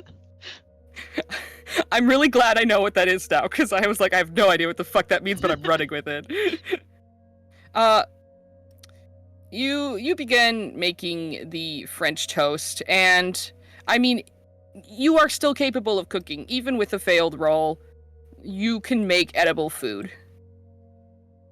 It's just a little on the dark brown side on one half, and that's okay, because if you just, like, take a knife and cut it away at that a little bit, the inside's better. It's rustic. It's rustic eggy bread. So what he's got to do, he's going to make the eggy bread strips, and he'll take the darkest ones for himself. You do so. And they are none the wiser. Because Again. currently, Kay is just vibrating in place, excited that she doesn't have to cook for herself or prepare her breakfast. And Vivian seems to just she's of your children definitely the least chaotic, I would say. She still has the rock star vibes, don't worry. Yeah. But you're thinking that maybe it's some of Beth rubbing off on her. Uh-huh. Where it's like being the cool older sibling who will take care of the other siblings has been really in style for the last 2 years, and it's been really nice. That's so nice. Alright, I imagine he sees while he's cooking. There's a window here. Can you see what old Al's up to out there? Yes, you can. So you see Al is currently sat in the grass, and in his lap is a model plane that he's been working on making with collected popsicle sticks. No, that tracks. And he's sitting in the grass, and he's got some contact cement, and he's kind of putting it on one side, but putting it on the other, aligning the two, press, hold, wait. He's usually pretty Wait. good about this, or does he gotta get his fingers all stuck together? Well, see, that's why he uses the contact cement, is because he's not allowed to use the super glue anymore. All right, gotcha. He will say that it's been years and he is ready for the super glue, but common sense says no. I don't think anyone's ever ready for the super glue. You're not even ready for the super glue, Isaac. I'm at least ready in the house. So yeah, you see he's doing that. Currently, he is picking some pieces of grass out of his plane that accidentally adhered themselves to the glue when he pressed them together. And he's got like a nice sweatshirt on, so it's not like he's dressed poorly for the weather either. Once he's done cooking, he's just gonna knock on that window. He looks up. Waves like one of the plates around in front of it. He smiles and he waves his plane back, and he will get up and come inside. And I will shrink his token because I don't know why it's so big. Big boy, growing boy. He's growing so old every day. The growing pains have been awful. Morning, Dad. Also, while cooking, he definitely like slapped on just a little bit of background metal. Yeah. Wonderful. I had debated if I wanted to grab some just idle metal to play while it's in here, because this is actually far too calm. What's a little bit of cooking to Metallica?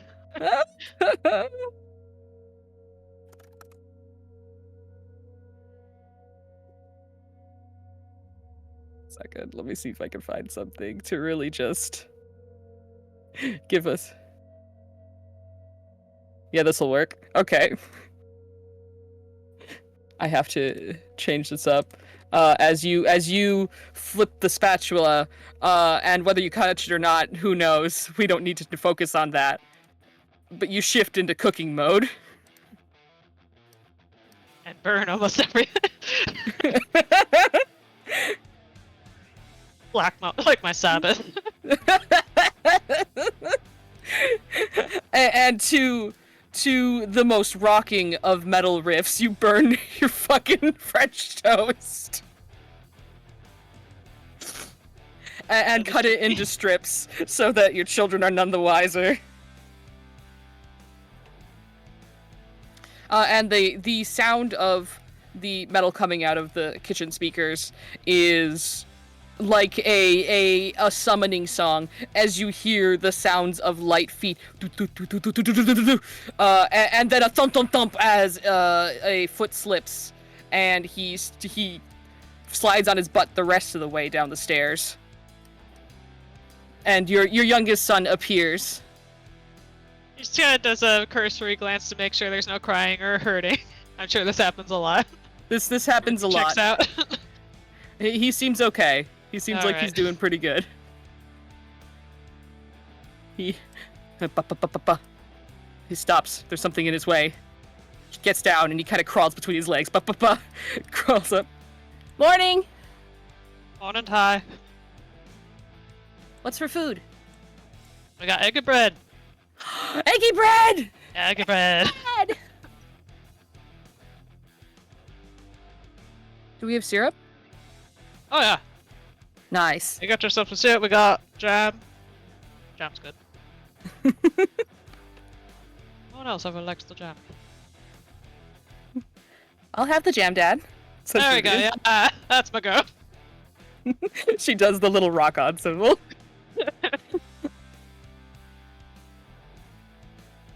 I'm shrinking you. I'm just realizing how big you are. You need to be able to sit at your table with your children. Too. There you go. And you finish cooking. You only set the smoke alarm off once. Amazing. Getting better. Get better every year. And the children are assembled. With Vivian having pocketed her Twinkie so that Kay cannot try to dive for it. For the ones who have not done a green, he just kind of reaches in the fridge and places one green bean on their plate.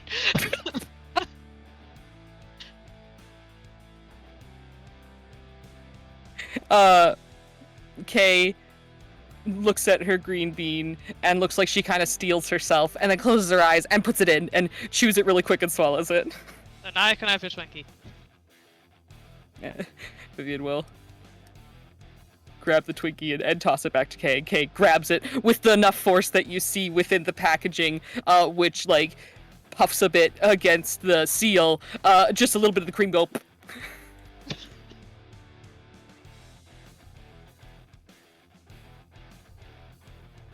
Are you gonna eat with us? Oh yeah, no, he's got his plate. He's just is he a standing eater? Yeah, he's a standing eater. Oh, what the fuck?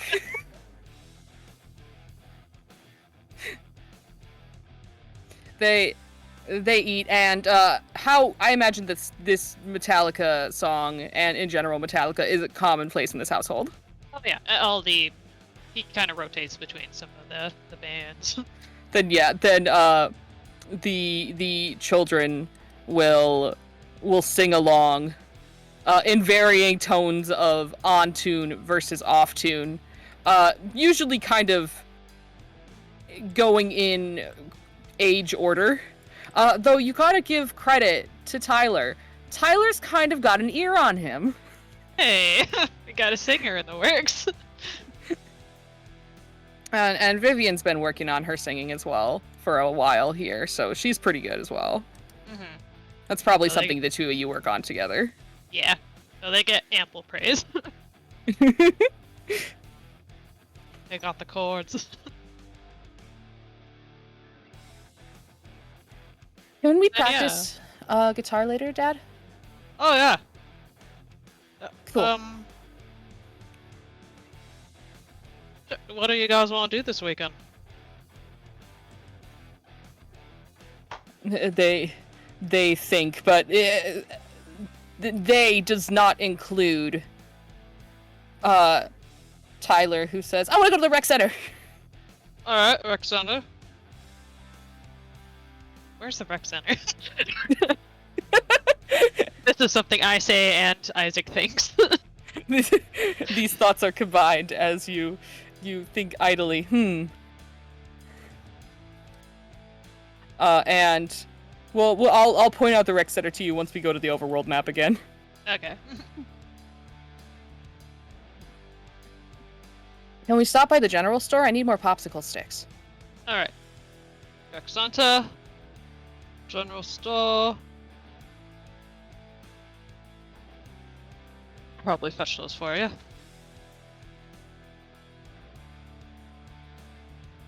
Kay really seems like she is trying to come up with something that is like more unique. Because she was going to say the rec center, but now it's been taken, so she has to come up with something else. Give her time to think on that.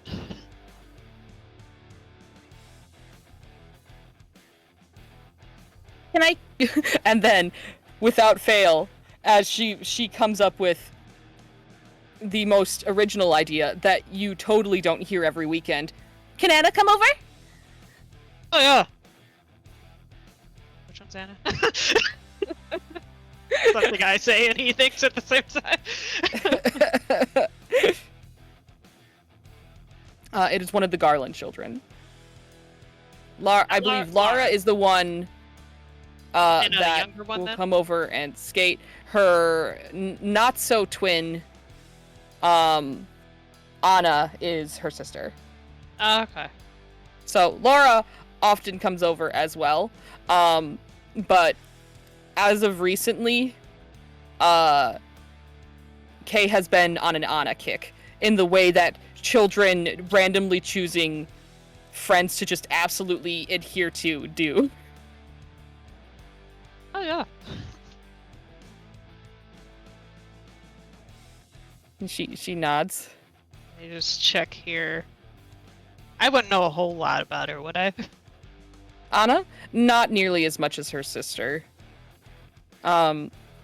Usually what currently happens is that when she asks if Anna can come over, that actually means can Anna come over and Laura, and also Laura spending the night. Okay. Usually. But with Anna, you know that she's a pretty fluid kid. Her interests tend to be whatever she just read recently or saw on TV. So you are pretty sure that she has gone home and talked to her parents about wanting to learn how to play metal at least once. I'm sure they've been pleased. We'll say through the Tomo Isaac communication circle, since both of you have garlands in your communication ring, Ren has probably heard from Vaughn that it gave their mom a light heart attack.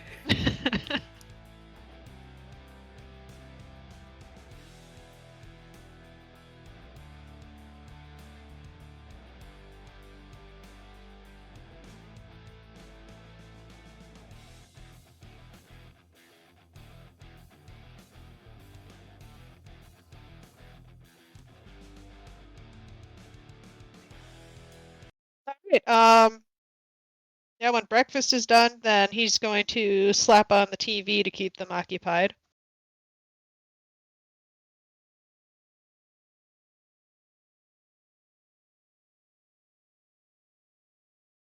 Albion is immune to such charms, but fortunately he is currently occupied with his own thing. So no plan, how's that going? Well, I've got the body together right now, and I'm working on the wings, but I kind of having a hard time because with the Jolly Yolan American model, they kind of have a like, and he like holds his finger to the end of the plane, so it's like pointing backwards, so there's almost like a little dip. And he's like, I think I'm gonna have to probably either cut a popsicle stick so that it's like the right angle and glue that on, or find something that's more triangular so I can get it to the end, and then that should look a little better. But I haven't figured out how to get it circle yet. That's what, You could use sandpaper. put your sandpaper. If Do we you have? put a bunch of sticks together, we can pull out the knives and make it circle that way. Just glue them together, like just a whole plate of it. Like whittling. Yeah, that's it. Yeah, whittle, that's the word. Okay. Yeah, I'll go grab some sticks. Alright. As you encourage your son the most responsible way. He's off. He's off into the great yonder. He's gone. You watch your son like crests the hill towards the woods, and then he's going. He kind of processes. Oh yeah, that's right. He needed to buy more sticks. Right. Viv, can you watch the house and go make sure your brother doesn't get kidnapped? Yeah, I got it. Great. he'll drop his stuff. Just grab some sunglasses he's still wearing, basically his sleepwear, and head out. you head out, and as you head out, you hear as Viv gets up and walks the kitchen after you leave, the sound of the metal getting turned up to like max. As you, I'm so proud of her. as it's just like blaring through the windows. Your neighbors must love you. It's a good thing I live mostly far away from everyone. Okay, so you have to go catch your son. Yeah, I gotta go catch my son. We'll go ahead and go to the map, and I will establish where Albion has escaped to. So, as far as distance goes, how far is the general store from here? Let's see. So you are... Let me try and find you here. Oh, you're right on 5. So actually, the general store is right there. Oh, okay, that's not far. It's number 3. I'm so assuming he's cutting through, like he's just walking this way.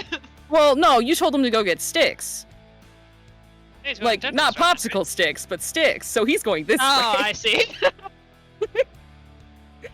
He kind of looks that way, like, yes, the popsicle sticks he needs. He's not over there.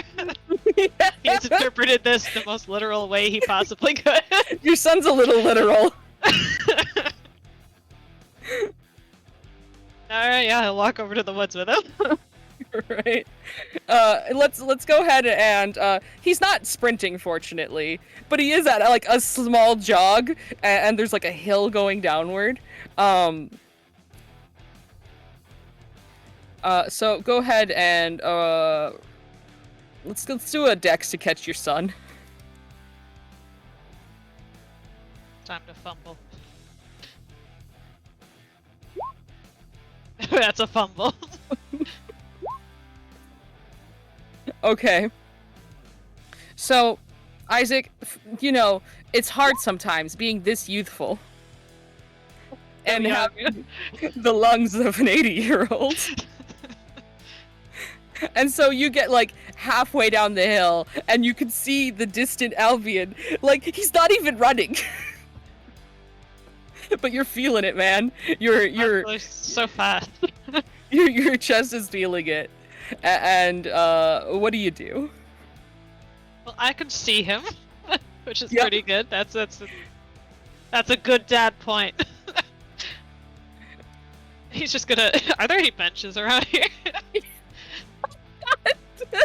No, there are not. Alright. He's over the main fucking road. Okay, it's fine. It looks like there's sidewalk here. Yeah, there is sidewalk. Yeah, he's just gonna. He'll get into a position where he can still see what Albion's up to. He's just gonna have himself a little breather. You watch as like Albion is on the edge of the woods. And he just begins like he looks around, he nods to himself, and then you just watch this 1, 2, 3. He starts collecting. I'm just gonna do what any good person who's having a little bit of trouble breathing does, and he's gonna light up a smoke. That'll help. That'll help. He just needs a nice breather. Refresher. My fucking god. I love Isaac. You're going to die so early. This will open the lungs up. You stand overlooking the dip in elevation and have a nice smoke as your son literally collects sticks. And I think that's a pretty good place to swap, honestly. That's about it. That's pretty fucking good. Oh my god. That's phenomenal, thank you. Gonna build a plane. You're gonna build a plane. You're gonna get back and you're gonna get a knife. You're gonna hand your son a knife, and I'm gonna together hand my son a knife. you're gonna be building a plane. Alright. Let's move on from that. That was fun. And we go to the last house.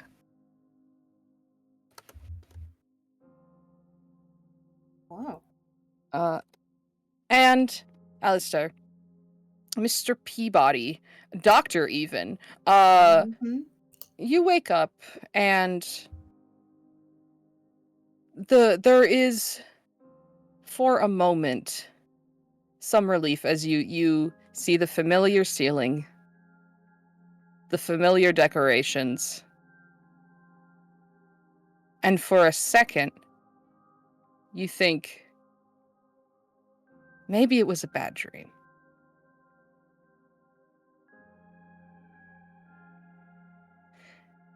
But then you see out the window,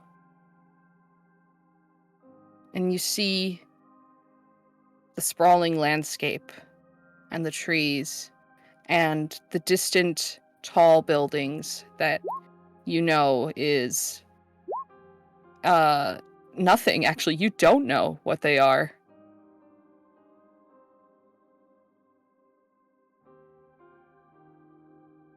And you quickly realize it wasn't a dream. Mm. What is this morning going to look like for Peabody? And while we're at it, let's rewind a little bit. What did last night look like when you got home? Oh, I sent you a Yeah, no, I confirm. Thumbs up. confirm. Okay. Well, I think last night was get home in the miserable pouring rain, find out that my house has been extremely vandalized, not have the energy or the mental fortitude to even begin to deal with that. And he would have gone in and then slowly just walked through the whole house and turned down all the lights for a second and just taken like half an hour to an hour to just go through the house and make sure it was correct and make Mhm. sure there was nothing there that was not supposed to be there.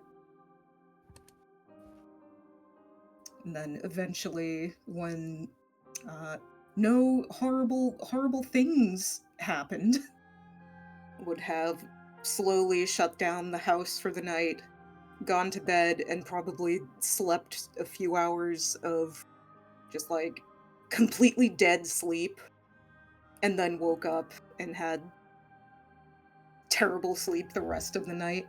Mhm. And eventually hit that point at like 4:30 in the morning when his brain sort of kicked in and was like, hey, day shift, you should be getting up now. You should be waking up so you can go to work and be at Mhm. work at 6 o'clock.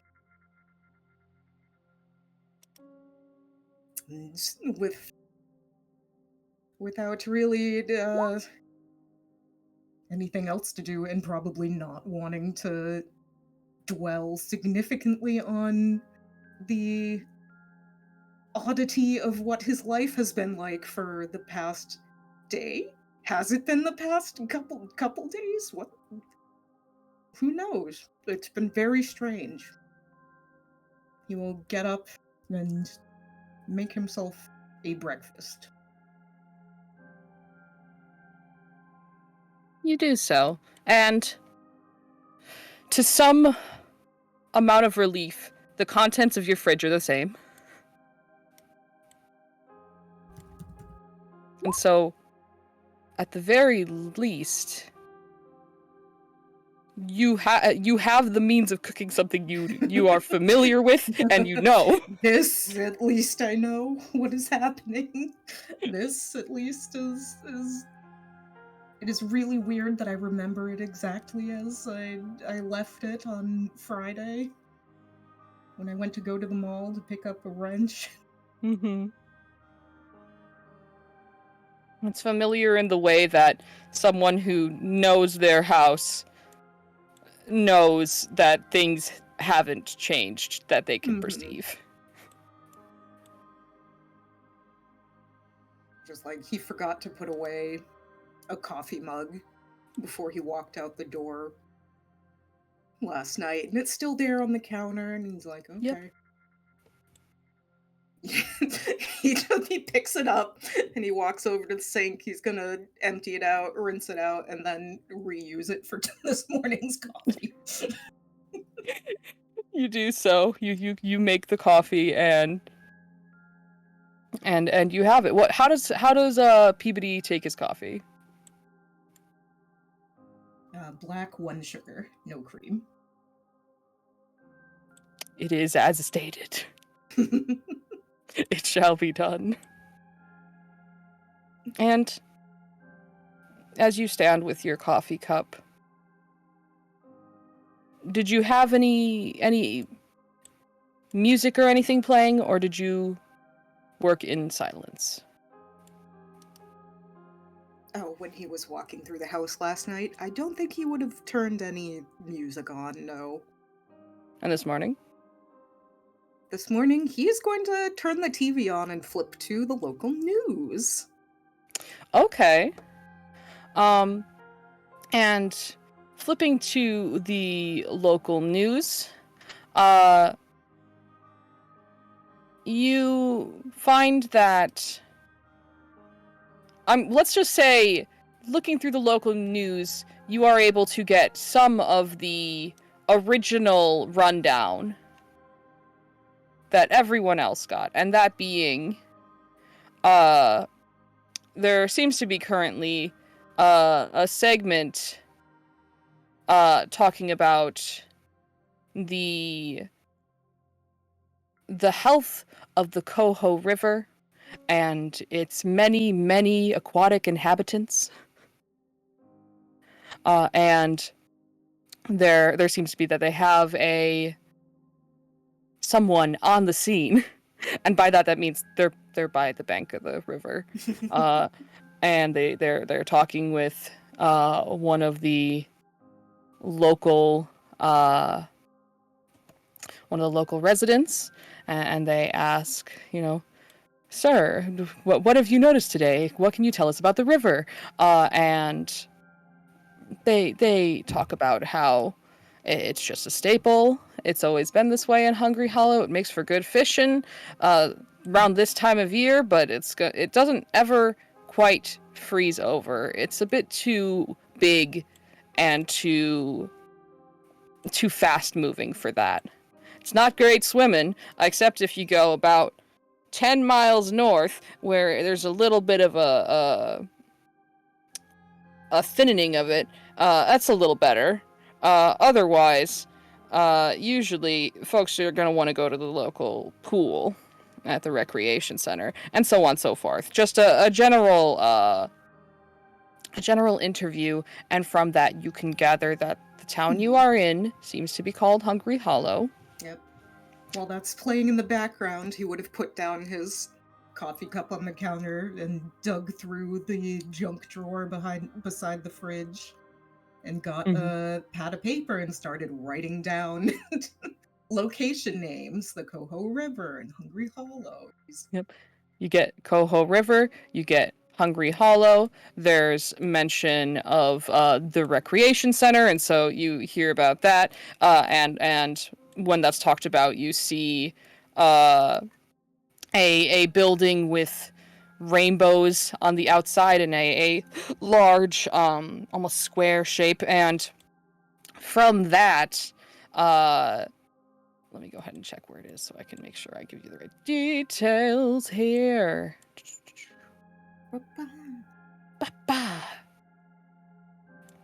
There it is. Okay.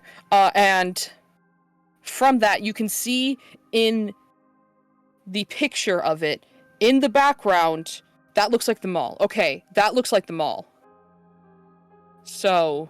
And that looks recognizable. Yeah, and that's the mall. Nothing else does.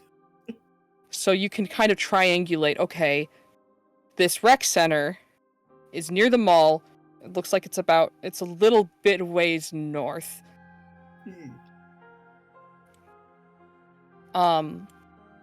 And based on everything else you tell, it seems like you're in the Pacific Northwest somewhere.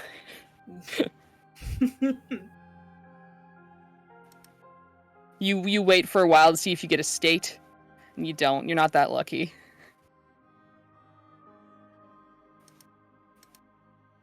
As the news cycle kind of goes on, and they go through the local story, and then eventually probably cut back to like, okay, here's the weather, here's sports. Mm-hmm. He's going to leave the TV on just for the noise, and he is going to go out of the kitchen, forgetting that he was originally going to make himself breakfast and not just coffee, and go to his little office space where he has all of his records and books and whatnots, And he's going to start going through them very meticulously All to right. see what they will give him in terms of information about where he is and what is going on in his life here, question mark. Okay, okay. He's looking for like pay stubs and like work IDs and anything like that. Anything that has a name on it, anything that has a company name on it. Roll me Right. a d20, please.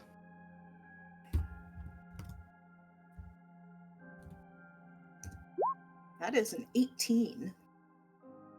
Okay.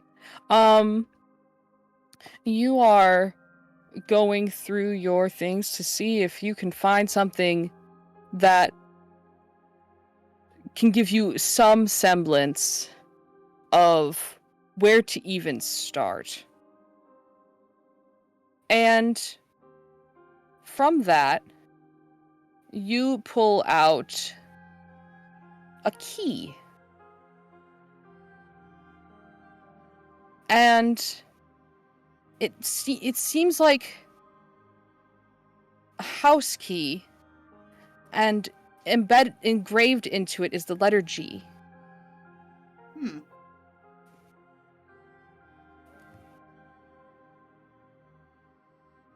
I don't know what it's for, though, do I? It's. You have no idea what the fuck this is.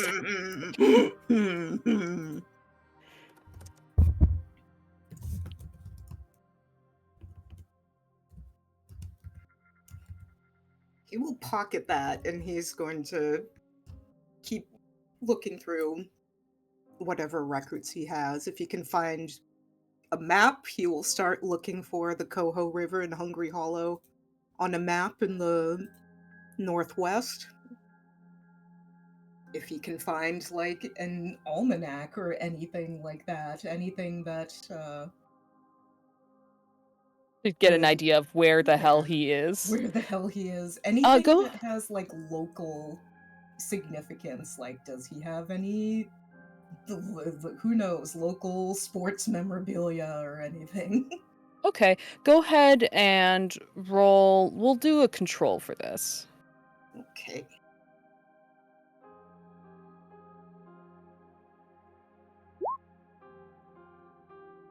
That's a success. Oh, that's a pretty Okay. steep success. Nice. Well done, well done. All right. So then there is a couple things you find as you're like starting to go through your objects and trying to find, you know, those little just slightly imperceptible changes that have to be dug for. The ones that give you an idea of where the hell you are.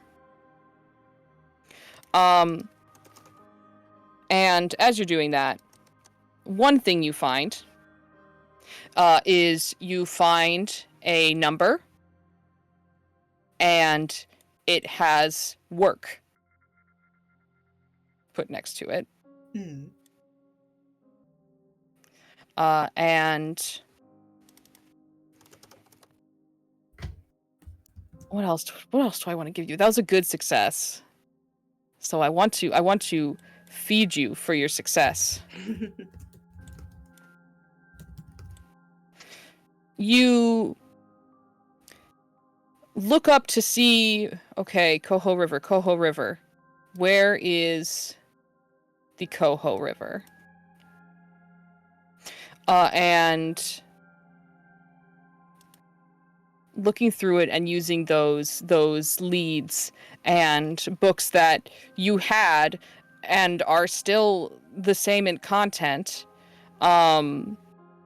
you find that Hungry Hollow is located in Washington.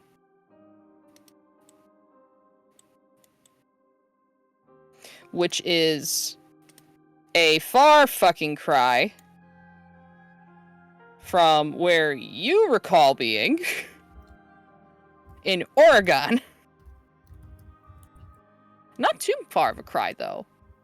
As far as, like, if you're really getting specific, you're a state up.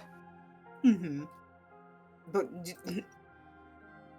But where, like, Carpenter was, you would say, more southeast Oregon, Hungry Hollow is northwest Washington.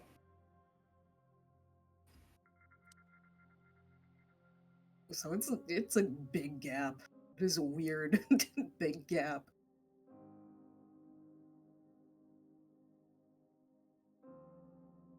To the point where it feels like this is something that, even if I was a little confused and I just had a really weird day yesterday, shouldn't have been something that I mistook Mm-hmm. for, like, interchangeable. Don't like that. Unless you're having a severe episode of something you have never experienced before. Yeah. You are almost positive that something's fucking wrong. Mm-hmm. And I'll give you a lob, Peabody. Schizophrenia doesn't run in the family. You would hope not, yeah. Just suddenly, hello, you have an undiagnosed psychosis that just reared its head. It's either that or whatever the fuck happened to me in the mall was real, question mark, and now this is happening, question mark.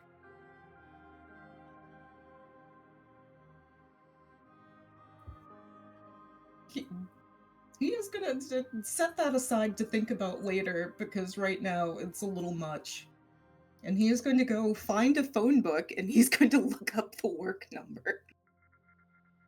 All right. Pull up the yellow pages. You find the yellow pages. Where, just for funsies, where do you keep it in your house? Probably back in the kitchen on top of the fridge, because that's where the, like, main phone is. Mm-hmm. Because it's a central spot in the house. In a way that asserts your dominance in a height manner towards anyone who would be smaller. Not intentionally. I'm just calling it as it is. It is to get it off of the counter because he needs the counter space. He's fucking tall-pilled over here. It's too big to put in a drawer. And he doesn't want it in the cabinets because the cabinets are for cooking utensils and kitchenware. Okay, tall boy. So it goes on top of the fridge. He has a reason for it. Yeah. How tall is he? He's fucking 5'9". He's not that tall. We established this when we had the I know. I know. Their little chat there. I had to expose your above average height. That's not. That is 2 inches above the, like, national average. It's not that much above average. How do you know, Peabody? What else has changed? Am I taller now? Or is the national average shorter? All right, you find the phone book, and you see that the number it coordinates to a family health clinic located here in town, and you did not get a map of town, so you don't know where that is. Mm-hmm. But it does say Hungry Hollow Family Health Clinic, so it's assumably in town. And that is a big departure from what I remember. Mm-hmm. Because he was working at a larger hospital in the ER and not family physicians. Yep.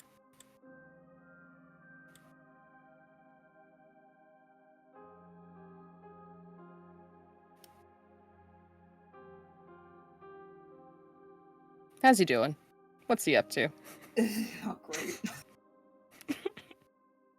that realization is kind of hitting him with that like really bad in your gut sense of dread Mm-hmm. of just like what is happening.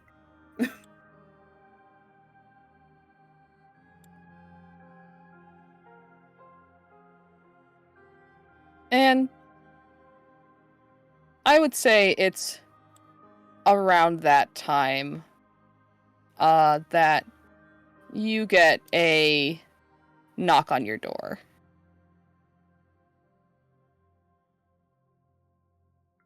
I think that probably startles him a little bit, and he too forcefully closes the phone book, and he's going to get up and go to, is it the front of the house or the back of the house?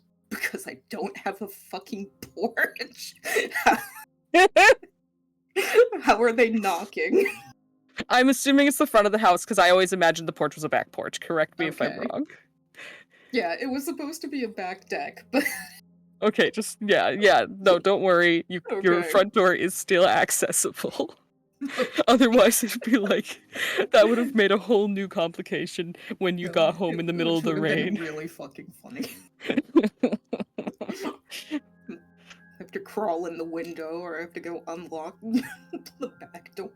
Mm-hmm. Or any other of the very fun ways you would have to get into your house when you don't have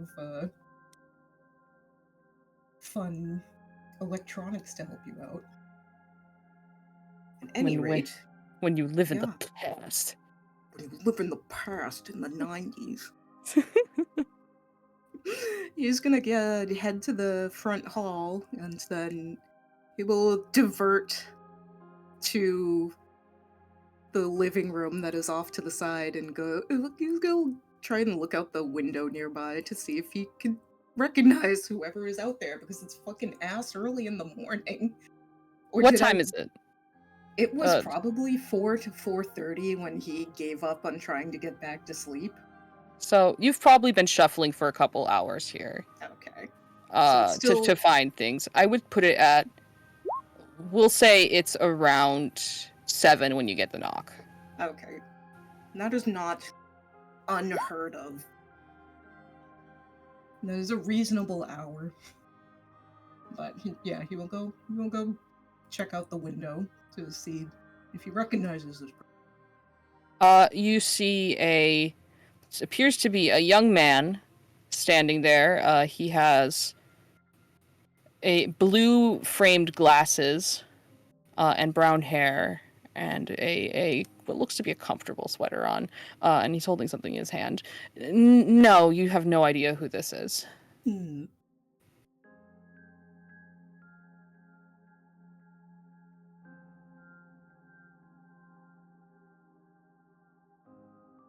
trying to decide if he actually bothered putting on or changing into like pajamas last night, or if he just went straight to bed. Like, I can't deal with this. I just need to turn Just my in brain his off. clothes. Yeah, the clothes from yesterday are kind of frumped up and definitely very disheveled.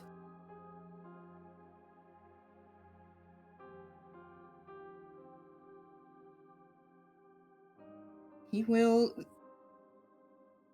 shuffle over. Weird question.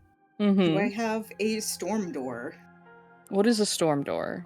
It's like when you have the glass door and then it opens. You have the glass door that you can like prop open, and then behind it is the wooden door.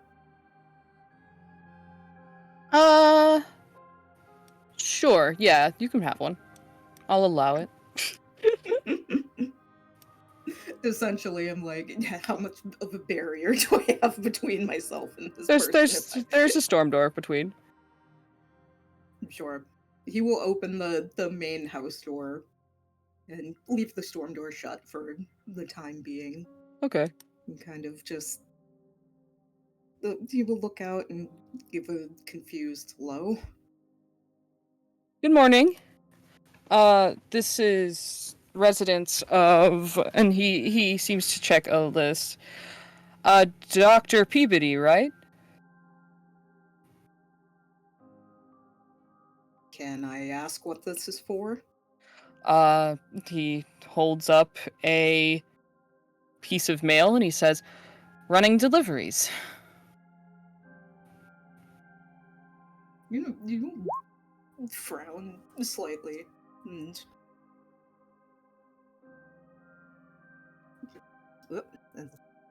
my Zoom function freaks out on me while I'm trying to orient myself. For those struggling to Zoom, I will post an art, no worries. Would like to see this lad. Show us the boy. Give us the boy.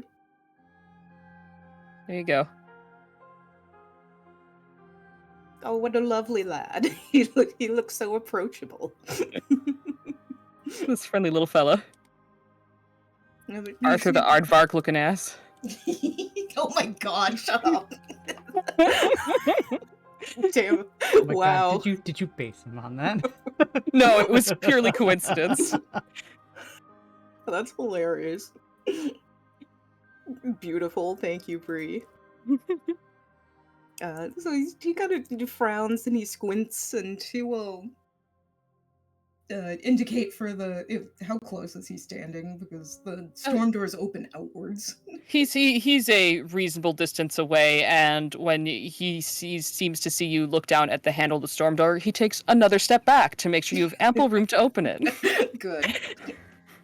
I might be freaking out and losing my mind, but I don't want to whack this kid with the door when I open it. Fuck you, kid. Try to be considerate.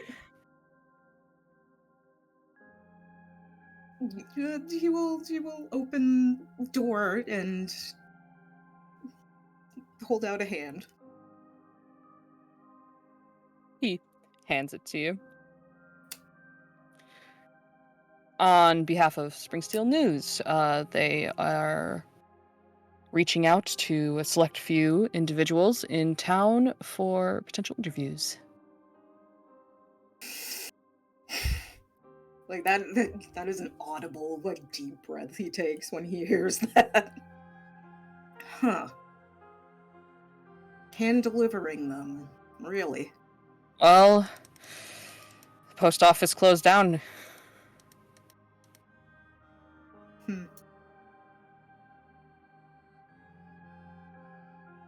And I get volunteer hours for this, sir. He says, like, looking quite pleased. Volunteer towards what? Towards my internship. He nods. You wouldn't happen to know why my name was selected? It was a random draw. Fancy that. I'll think about it. He nods. Well, thank you for your time. Nod. He will step back and shut the door. And he will wait to see the kid off. He looks like he gives you a smile and a polite nod, adjusts his glasses, looks down at his list, and you see as he reaches in, he has like a side pouch, and he reaches out and he has a collection of other white envelopes, it looks like. And he checks the paper he has and picks out another one, and you see him kind of look around as if kind of granting his bearings to figure out where to go next. And then the moment that plan sort of formulates, he begins to walk down the street. He goes. Yep. All right. Once he starts heading out, he is going to, shut the door and then go back to the kitchen. And he kind of just drops that letter onto the kitchen table and sits down really heavily and stares at it for a good while.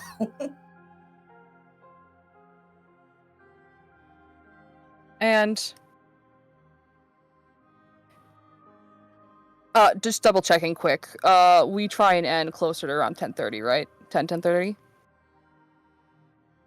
Yeah, Okay. roughly Let me that make sure. equivalent. Who all or what was I gonna say? Sorry.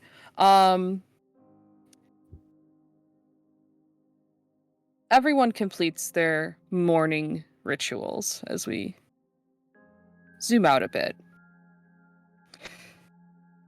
Bruce, when you get home and you check your mail, there is an envelope for you addressed to yourself from Springsteel News.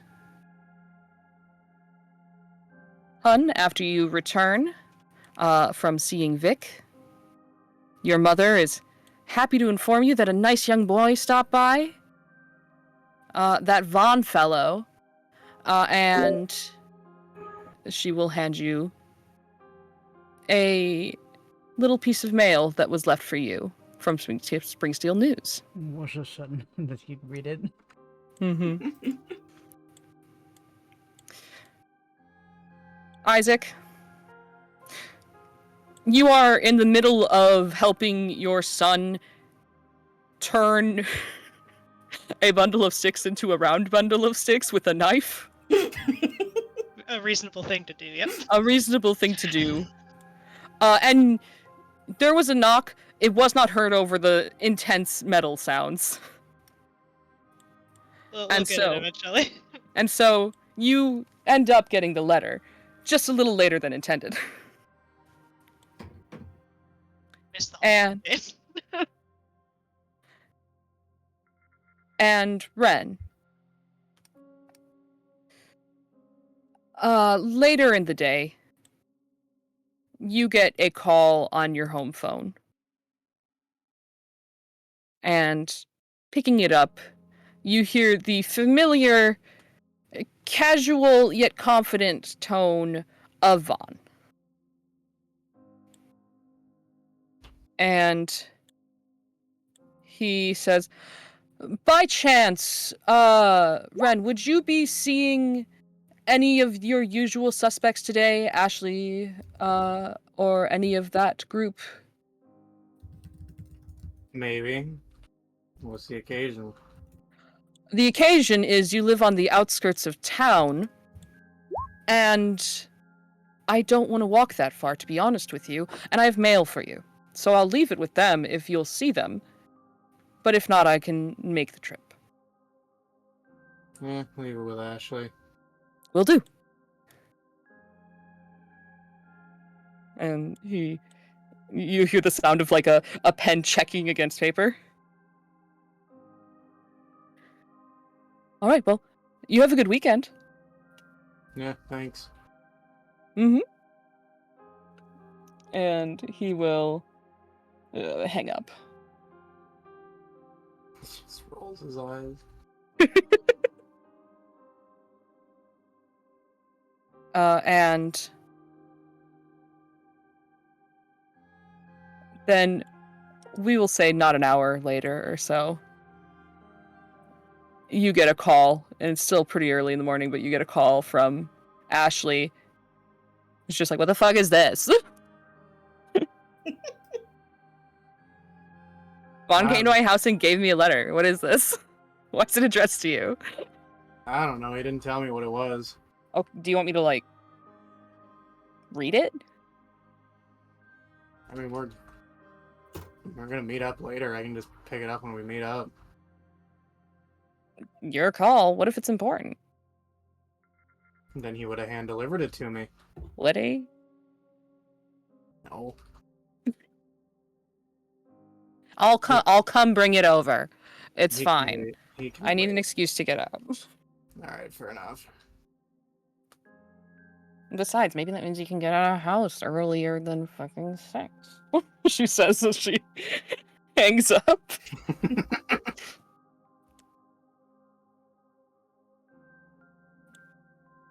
And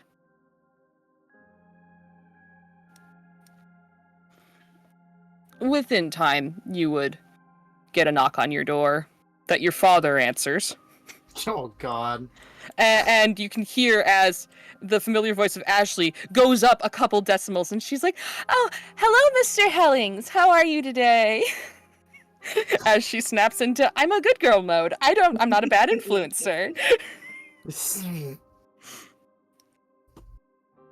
And he says, "Well enough, thank you. Is there something I can help you with?" "Oh, yeah, I was actually just bringing something for Ren. It was given to me from a schoolmate. Is it for a project?" "No, I don't think so." Very well, then I'll take it." "Oh, well, I'll take it." "Okay." My She God. hands it to him. He says, "Thank you, Ashley." Thank you, sir." Door closes. Oh my God. Such a Hellings Doesn't even interaction. invite her in or So- anything. He's like, "Be gone, child."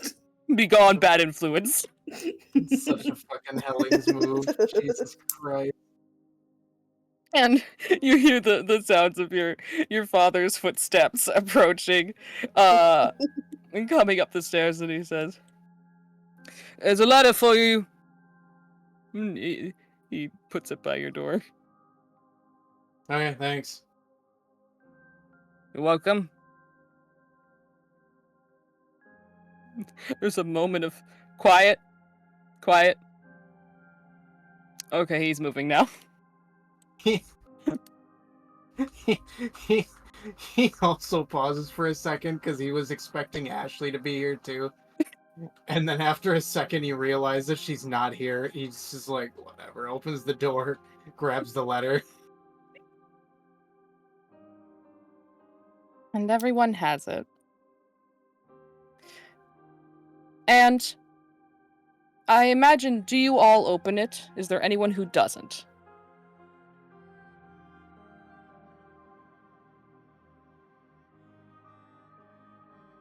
I'm taking the sounds like a silence yes. as an overall agreement. And I think it takes please. a good while for There's- him I to There ran is and a- grabbed water. Did Bruce not get a letter? Oh, did I not Yes, tell you you did. already? No, I said you. You're the first one I said. You came home from the Oh. diner and it was in your mailbox. Oh, okay. Sorry. I had to run and grab water, and I thought it was really fast, and I didn't miss anything. Oh, no, sorry. You missed yeah, no, exactly the one thing you needed to hear. Yes. yes. I genuinely was like, I forgot Bruce. No. Yeah, I mean, he probably opens his mail as soon as he gets it, like a weirdo, Like a Bruce fucking does. freak. like a freak. He doesn't just put it in the mail pile for a month and then open it. It's gonna be now. Gosh. There is a non-zero chance that one of my kids opened it before me. Would you like to tell me which child raids your mail? It's definitely one of the two twins. Is there a different result in what happens if one twin gets it over the other? It really depends on the day. Whether it remains in one piece. For the sake of plot, we're gonna say your letter's okay, and that your children didn't eat it. I think they're too old to eat it. I feel like sometimes it gets to the point where they both want it, and now there's two letters. There's two Oh, I see. So you have to put your pieces back together. You have to put the halves back. Gotta get those halves back together. Love this feral household you're raising, Isaac. It's absolutely feral. And he just puts the uses the glue that was being used on the plane, even though that's way too intense for it. And with the straightest face, because this happens all the time, the letter is one again.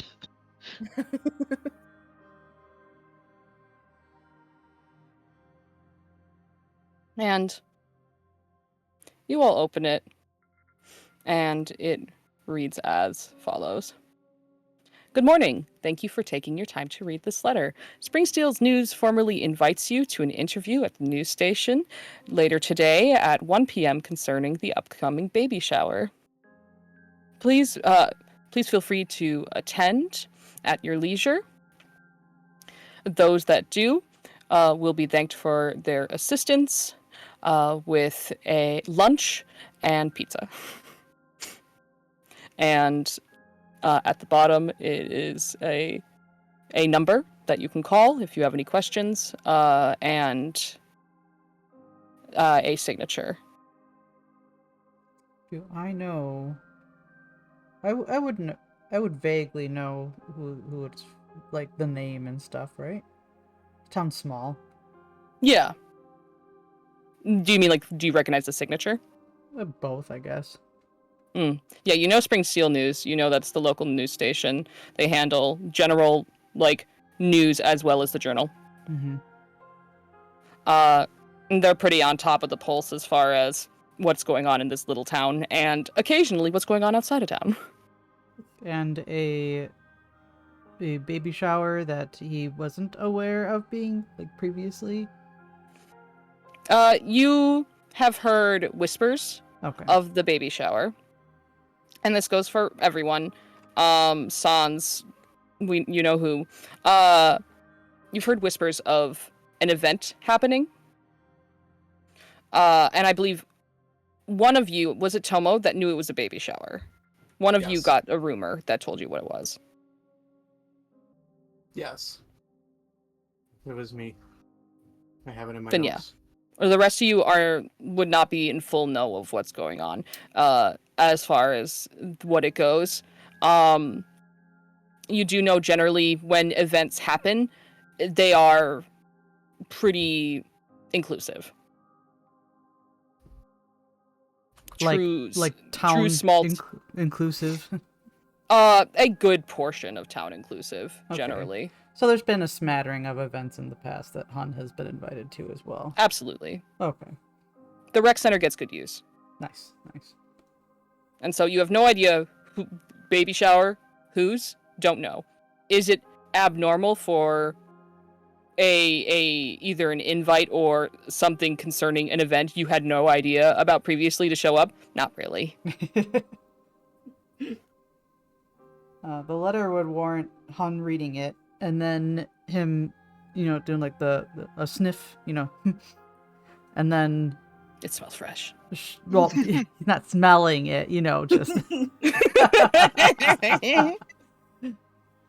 just the old man snifferoonie, Oh, of course. He's And then he just shows- making old man noises to he's himself. making old man noises to himself, yeah, and then God, you're old. then he shows it to his mum, because obviously she's loitering and waiting to find out what the letter was about. Your mom has you read it to her? Yep. Oh, that's exciting. I haven't heard about the baby shower yet. She pats you. So you're going to get me information, right? Of course, Mum. What I bring to these kind of things? Well, it's given the mention of the pizza, it doesn't seem terribly formal. So long as you have the shirt on your back and maybe a couple of dollars or something in case they don't include drinks. Right. I can do that. And I will get you your gossip. She smiles. You do keep me informed, Terrace, and you keep me so in touch with this place. Pat. Everything from my mum. Before you go, could you drop me off, though? Yeah, I was going to ask if you needed it, but no. You might be gone for a while, so this seems like a good opportunity. I can do that. Let me know whenever. She smiles politely. All right. He puts the hat back on. Keys jingle and they go. All right, and you drive your mother to go hang out with her best friend. Yep.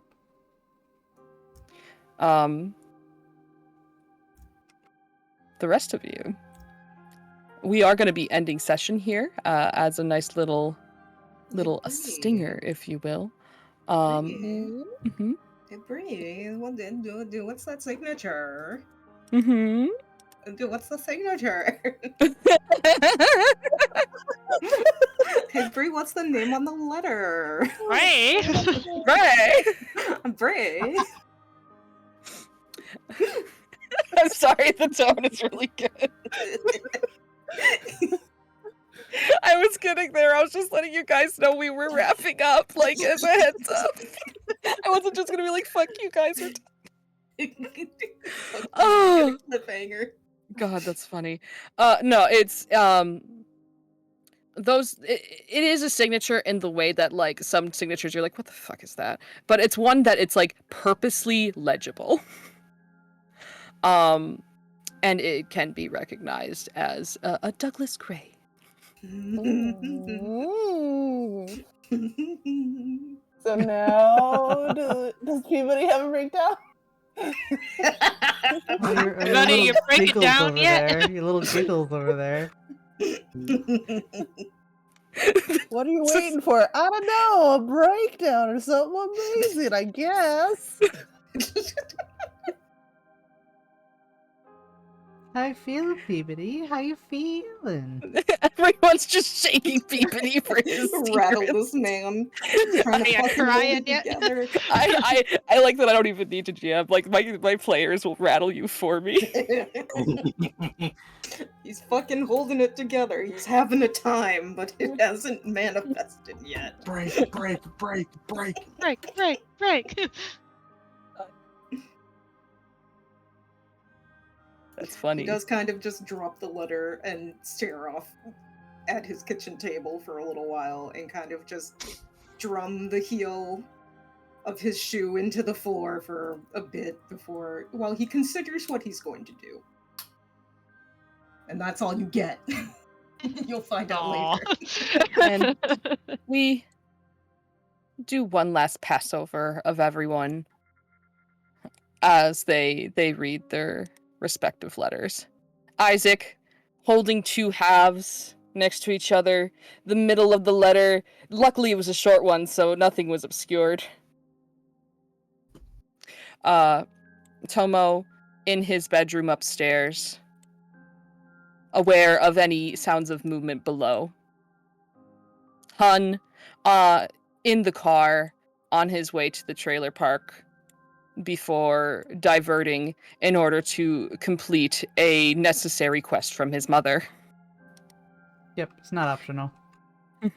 Bruce, in his home, his breakfast sitting like a rock. We had breakfast at the diner. He did. I think he has food poisoning. The raw hash browns got him. Oh no.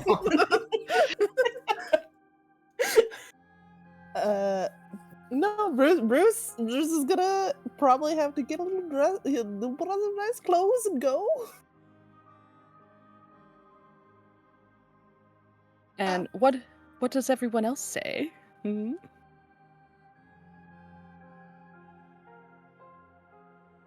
Wait, say for what? What is the decisions of everyone else's characters concerning this letter? Oh, I mean, Hun is on a mission, literally. Can't disappoint his mama. He's curious too. I mean, gossip in town. Like, there's a reason why he still does the gossip thing. Bruce is some probably gossip. gonna be like, I think this was sent to me by mistake. Like, I don't know any. What? This is the It's addressed second. to you. I know, but Maybe they mistake. were wrong. This is the second interview in 2 days, so I think they're starting to catch on who I am. Mayday, mayday. Time to run, Isaac. Time to get the A perfect fuck out of disguise of he's in the exact same name and not changing anything. Blasting metal. it. Perfect Get the fuck out of disguise. town. Phenomenal. And as we finish seeing what everyone looking over their letters at different intervals of time leading up to 1 o'clock. One last person is looking over the original draft and nodding. It could have definitely been better, but it was done in a pinch, and that's fine enough. And Douglas smooths his shirt, looks in the mirror, puts on a smile, and heads for the door to conduct an interview. That's what we'll end the session. What you up to? Wait, did we ever get the signature? Yeah, it's Douglas's. Oh, okay. Douglas. Yeah. I missed that It part. was from our good pal Douglas. Our good pal. Douglas. Doggy, if you will. Thank you for session. Thank you. Yes, Thank you. Dougie, if you're Isaac. Oh my God. Dougie, yes. I Only love it if so you're much. Isaac.